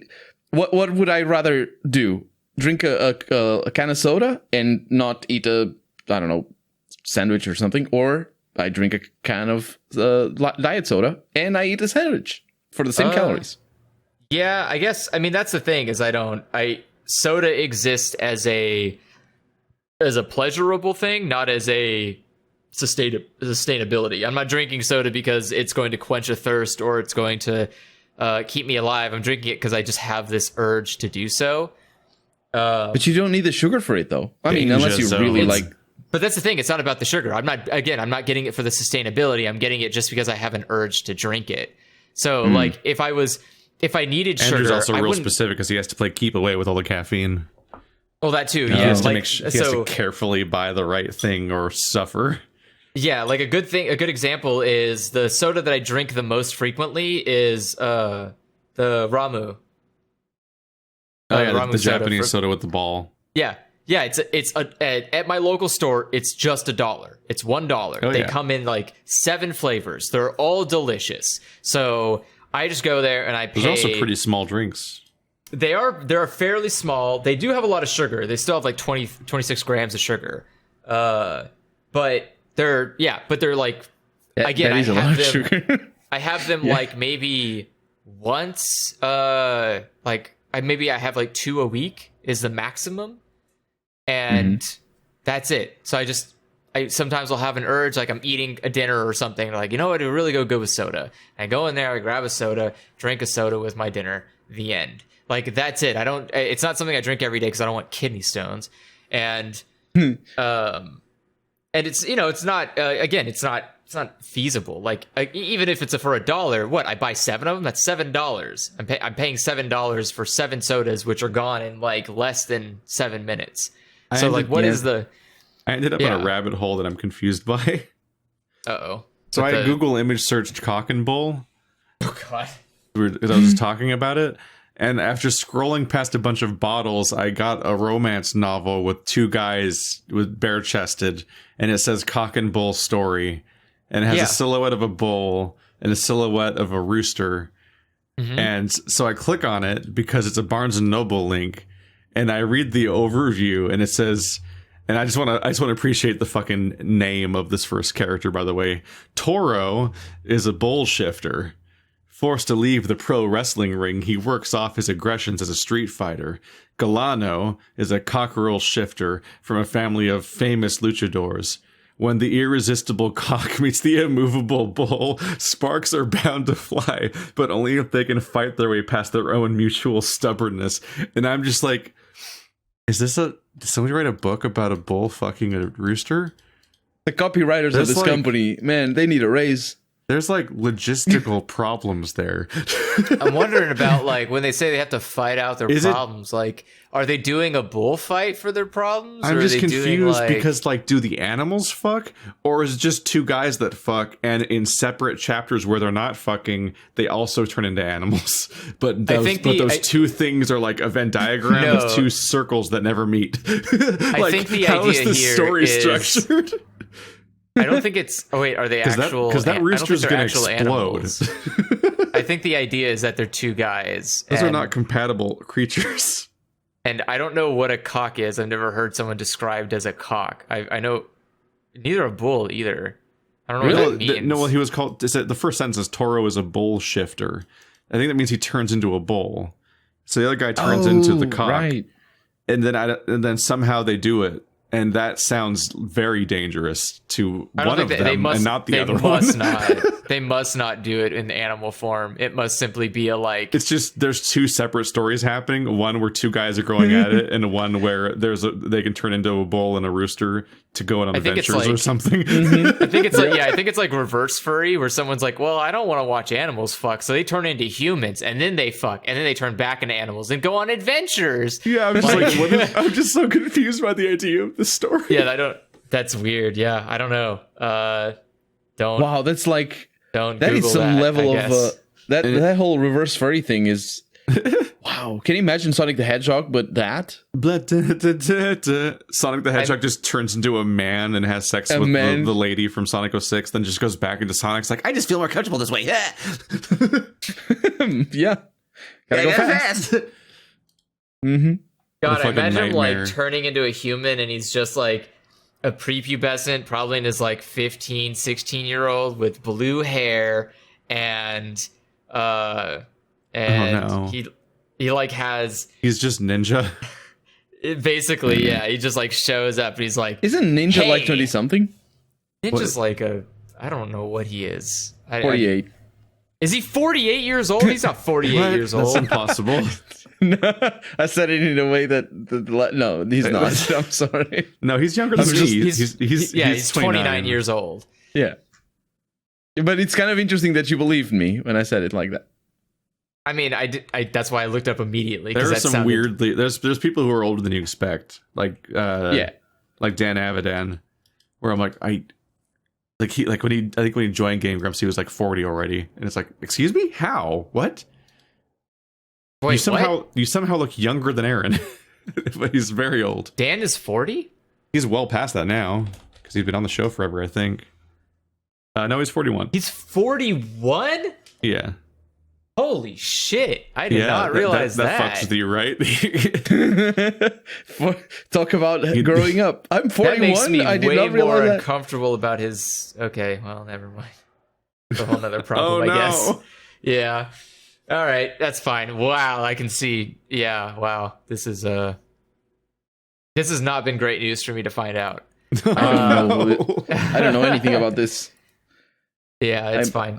I'm not gonna. It's not worth conversing about. But that is a not good age for him to be.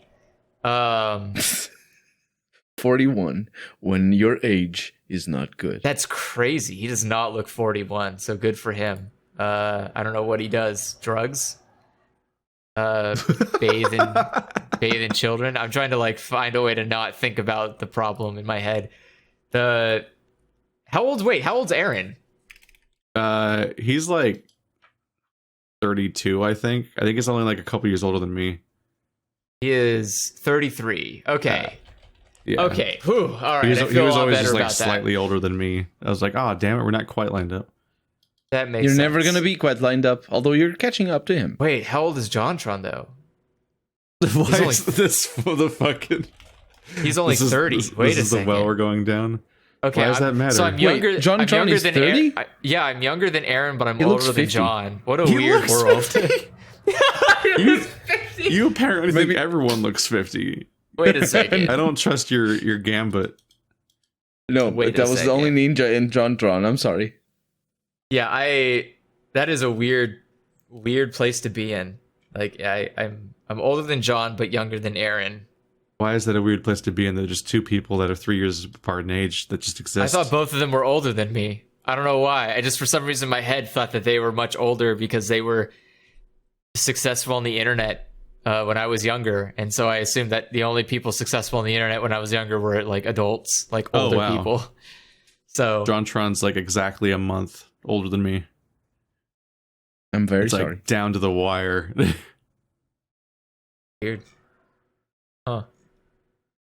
Well, So, what a great fucking topic for the podcast. sorry. no, I was didn't gonna say, Senator Graham says if Republicans don't challenge and change the U.S. election system, there will never be another Republican president elected again. President Trump should not concede. What are they talking about? I mean, yeah. If The President reality Trump, is that not changing the electoral system is the only way there will continue to be Republicans that get president. Of course. The system is uniquely crafted in its current iteration to make it possible for them to win elections that they desperately should not be winning.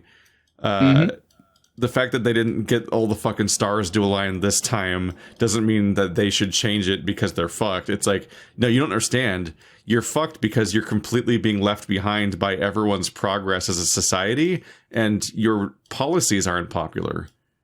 And then you win because once we add 17 qualifiers to who wins, you end up winning sometimes via confusing rules that people really struggle to justify. Also, voter suppression. Yes, that's also another thing. They also actively try to stop people from having their vote count, which or I think is what he's referring to. It's really impressive the amount of the idea here is Republicans are like, oh shit, this vote in mail thing's kind of dangerous. Everyone's allowed to just vote at home. Nothing shows more how opportunistic they are than the protesters that were being like, count every vote or stop counting based on what fucking state they were in. Because it's just whatever reality is convenient to them is more important than actually having a system that makes sense. I mean, I do agree, though. Consistent integrity. I think we should stop counting right now. We just don't count any more votes. It's done. We will not count votes ever again. We leave the number as it. No, I just mean not for the rest. That's it. Joe Biden won. We don't count any more votes. We leave it as is.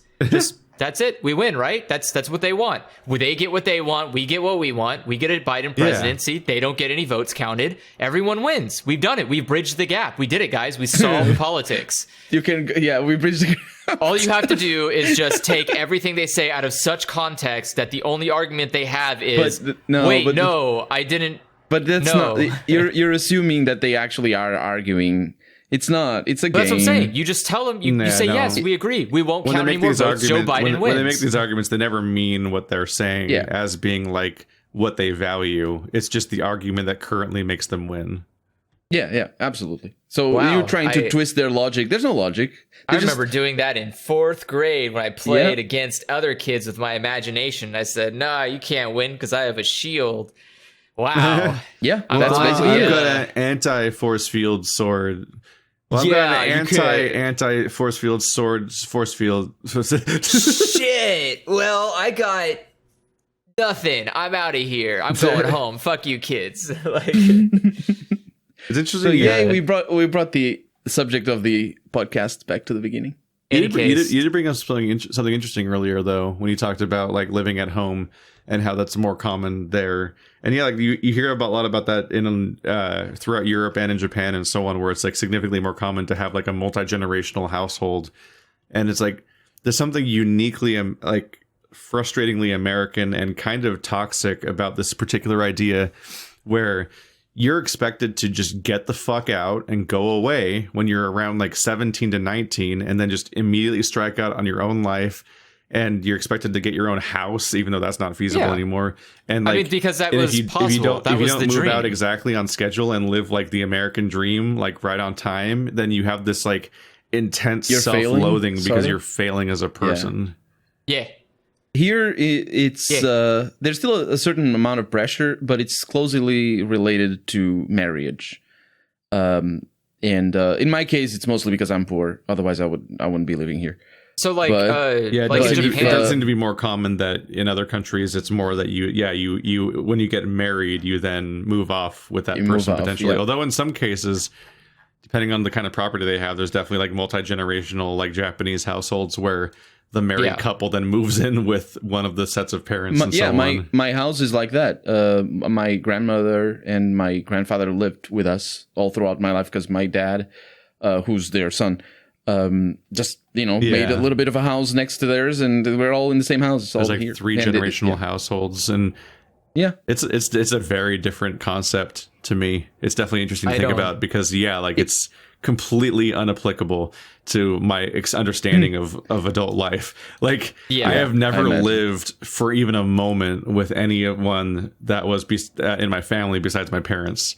Like the concept that my grandparents would live with me is completely alien, even though in a lot of ways like it makes it kind of sense. Like we had a house and we had like the parents' like master bedroom, and then the two kids had their own rooms, and like there was another room that could potentially be a bedroom. And I know that because it used to be my bedroom until I switched bedrooms to a different room. But like, yeah, like other people could have lived in that house in our own family, and it might have even been to the benefit of the family being closer together and so on. But no, like Americans are really fixated, or at least maybe white Americans, I don't know, are really fixated on the idea of like completely spreading out, just scattering to the winds, and then meeting up again for Thanksgiving and birthdays. The availability and capacity of buying a house is also it's very different. I feel because what happens here, it used to be that you just rent for a little while, or if your parents could afford to buy you a house, you would get the house. But if you rent for a little while and then save up to buy a house for yourself and your family, obviously, that's how you get out. But like the rents, as far as I can tell, everybody rents in the US, except unless you just made it in life and have a million or two. The American dream version that you're used to, the narrative of, is this idea that you're totally going to get a mortgage and buy a house, and then you're going to like, slowly pay that off over the course of decades and so on. But I think the reality that people are more likely to experience is that, yeah, a lot of people are renting. So, so the problem is that there has been, which we can't seem to fix in this fucking state.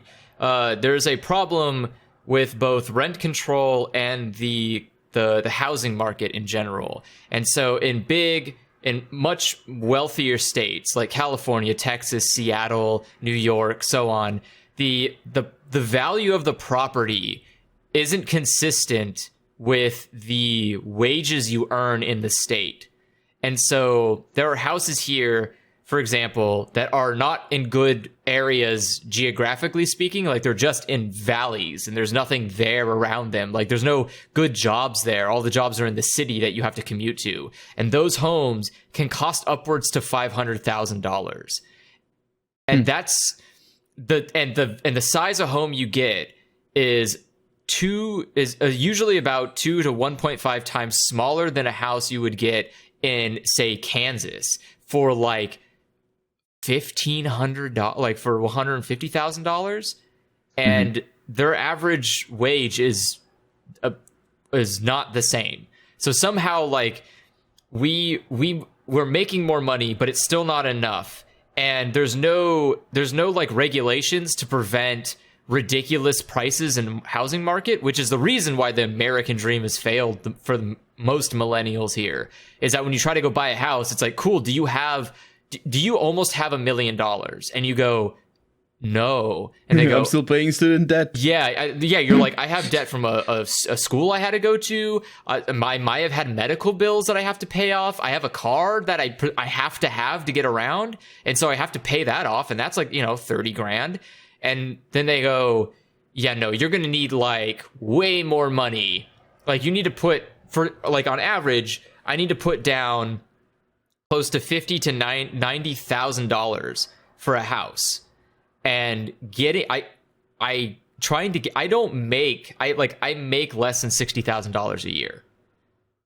I would need to just not spend money for several years to save up for a house, which you cannot do before 18. So good fucking luck. But once you're also renting, your credit monster, yeah, and the one that lives in the closet. That's a whole nother story. But more importantly is that because there's no rent control, renting for apartments is about as much as is more expensive than it would be to rent a house. But renting a house you can't do unless you have good credit, really good credit. That's so dumb and that's crazy. That's absolutely phenomenally bad. So here's the reason why in the United States there's an entire adage, which is that it's expensive to be poor. Yes, it's expensive I understand to be poor. that. Oh yeah, especially and that's not just housing; it's also food, health. It's just absolutely. And another part of why voting is important, we had a ballot, we had a proposition on the bill this year about rent control, and it was giving states back, or giving the local government back control over the prices of apartment buildings over a certain age. So, for example, an apartment building that's over 10 years old would not be allowed to be charged the same amount that a brand new apartment building is, because that's not fair. It's not reasonable that an apartment building like built a decade ago is somehow just as valuable as this brand new or like just built apartment complex. And that was denied. That bill got completely rejected because I don't fucking know who lives in buildings anymore, because I would imagine the people living in them don't want to pay this much money for them, but they just keep doing it. They keep saying like, I don't want the government to decide how much rent is. The landlords need to make a living too. And it's like, no, they don't. They really they don't at all. But it's but yeah, because the price is like, I pay more to live in a 1-bedroom apartment that's probably I would probably say not even a third the size of a house. Yeah, it's definitely not that big. And I pay double what I was paying for a 3-bedroom house for the mortgage. Yeah. And that is a problem. That is a huge problem. And here in Portugal is basically, if you the prices are basically, if you're not married, if you're not taking 2 incomes, you're going to use easily half of what you're earning of your salary, basically, likely 2/3, and it's just absolutely incomportable. If you're on minimal wage, this is for rent, not for owning, for rent. If you're on minimum wage, you can't afford a house. I mean, that's the thing too. I kind of feel a lot of disgruntled towards is that a lot of the world is built with the very, very huge assumption that you're going in this as a co-op. So you can't single player life, because it's apparently not built that way. It's built completely like you have to have 2 incomes, right? Because how else are you going to buy how else do you get a house? How else do you afford buying a new car whenever you need to, like when you're supposed to? I just like guitars. Yeah, we live in capitalism. We live in a paradox where the best way to survive is to pool resources and live together in one home, and then we're guilted for doing that. Yeah. When it's the most reasonable way to deal with anything is to split rent between different people. Exactly. Yeah. I mean, I hate it because I'm in a situation where it's like, I would love to have a little bit more room. I would love to have a place for an office, a place for a living room, and a place for sleeping. So that way, I have separate work areas. And cause I work all day. And so it'd be nice to work all day and then leave that room behind and go somewhere else to relax and enjoy, and then go somewhere else to sleep. And, there's just no reasonable way I can do that unless I start making triple my income. And that doesn't even, and again, this doesn't account for the fact that my credit isn't even remotely good enough to start doing this. I would need to, the amount I'd have to put as a down payment is like $150,000. And that's not great because I will never achieve that. And so I'm pretty sure it's disparaging and disheartening and super disappointing that all I want is I just want a very, very modest sized home. Just enough for me. I'm not looking for 2 stories or 15,000 acres. I just want a 2-bedroom place, maybe 3. Maybe I have a guest room, or I don't know, a room that I can go into and just scream at the walls and enjoy that. Just like a very modest, small home that I would imagine. I look on the house listings. They're $100,000 in these bumfuck nowhere states that no one should ever want to live in. And it's like, why can't I just have that here? The land isn't valuable because there's so much of this damn land that's not built on, so it must not be valuable. It's just you have to be inflating the price. You have to be lying about how much this house is valued. Yeah. And don't do that. It's so weird because I look at other countries that fix this problem. And again, I look and go, how do you not communicate? Just ask somebody. go like, hey, South Korea, how do you keep your house prices at a modest amount? Oh, well, actually, when we sell houses back, we have to sell it back to the state. And then the state keeps it at a fixed rate and then sells it back to the next person at a fixed rate. So no one loses money off of it, but no one can profiteer off of it. Exactly. Oh, so you didn't give into capitalism. They go, no, yeah, but, you know... Well, it's just state capitalism. It's a little bit different. Yeah, it's like, it was still capitalist, but we didn't, we didn't let the bad part happen, which is, you know, predatory capitalism. Because that's where the word speculation comes from. It's the speculative nature of the money you're going to be able to make with a house.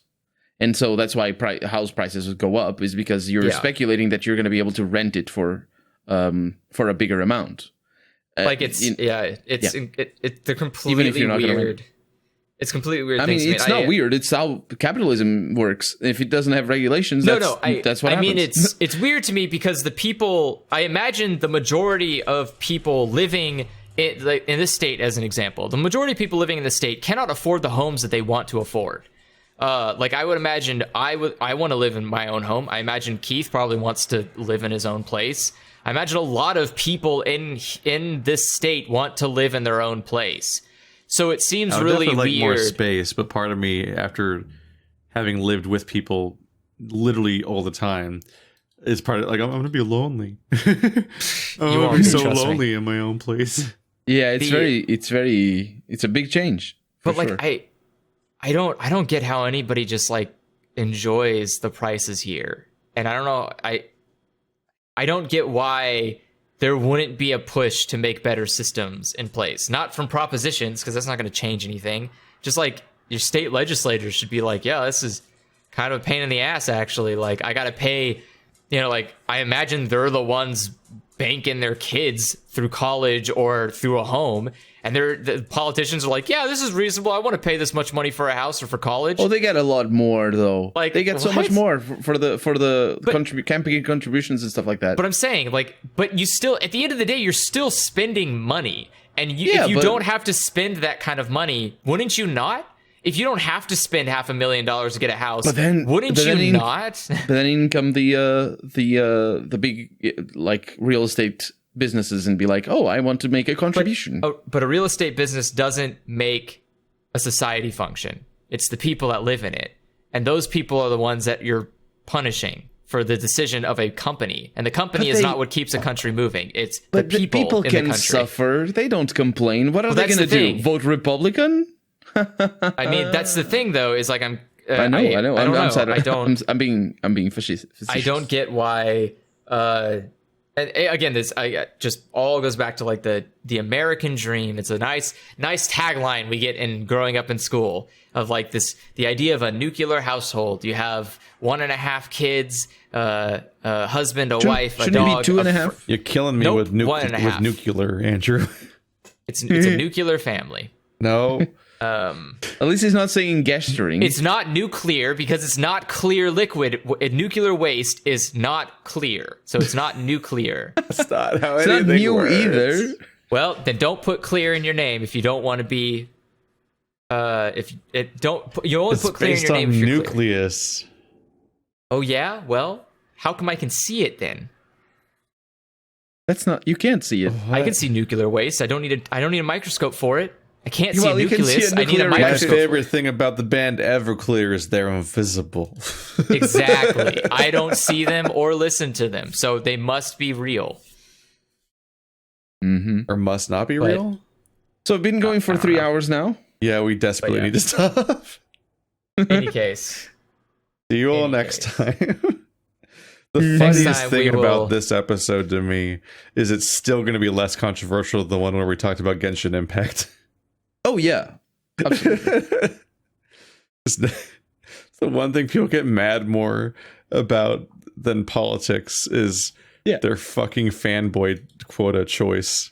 It's like, that's the most incendiary thing you could possibly poke. By the way, it hasn't gotten any better yet, guys. Genshin Impact's still shit. Haha. Are you still playing more of it? No, I stopped playing. I got to the level I needed to get to because now it's all grinding. It's like, all right, you got to start funneling money. I'm like, all right, well, I'm out. Because you had like kept going for like another week or something, huh? Yeah, I ended up getting to, so I got to level 25 or adventure level 25. And adventure level 25 is basically like, look, all right, let's be real. You've gotten all the mechanics now. You can just start playing the game. Andrew, And let's not get into Genshin Impact. No, otherwise I'm just saying, this episode gets dislikes, and we don't want that. Oh, that was the no. point where I went, yeah. And so once I reached that point, I went, all right, that's it. I think I've played enough. I'm done, and I left. And so that is Then where we I can play ended. the wacky guessing game of whether the dislikes are Republicans or Yes, or people- weebs. I mean, I don't both. want to make grandiose assumptions, but if you enjoy, There are a lot Genshin of little Moe Impact, girl avatars that are very Republicans. So If you Andrew's gonna enjoy say- Genshin Impact, you might be a Republican. Because no one could enjoy a game that filthy and disgustingly capitalistic unless you are clearly a far right person. You have to be a straight All right. straight ass the crazy bait businessman. is set. So Yes. if I'm So you wrong, guys- please go in the comment section and tell me I'm wrong. And press every button. Dislike, like, save, I don't In know, that whatever order? other button. This is Subscribe. definitely the going bell. to be definitely one of those comments withheld for moderation episodes. The more buttons you press, the more things you say, the better it will get the point across to me that I was wrong. So Yeah, you please should press just all use the buttons, like, Yeah, comment, every subscribe, button. donate on even- Patreon. even just even to bell. prove a point. So after you're done pressing all the buttons, then press the button in the top right corner of your screen, the big X. Press that button, and then that's it. You're done. Be sure to protest all of our opinions exclusively through super chats. I don't read any arguments against my trains of thought unless they come in colored form. If it's not a So super chat, is it even real? I you know what? It's Checkmate. a bot. Only bots say things for free. Real living people say things with money. So We'll see Real you guys Americans, next time. anyway. Bye. If you want to ask questions, you can send them in to You forgot it. You forgot it. Dialog Choices Podcast at gmail.com. I always want to double check just because I don't want to accidentally fuck up and say it wrong. Mm-hmm. But I never trust Excuses. myself entirely. Excuses. Hey, I worked in an upholstery shop. The fucking adage is you mark twice. You measure twice, cut once. Yes. You always double check I think- everything. I think that's every trade should do that. I Yeah, don't think but there's That's like also true, yes. I don't think Yes. carpenters should be like, well, I measured once. All right, cutting twice. It's like, wait, no, what? All right. See you guys next time. Bye.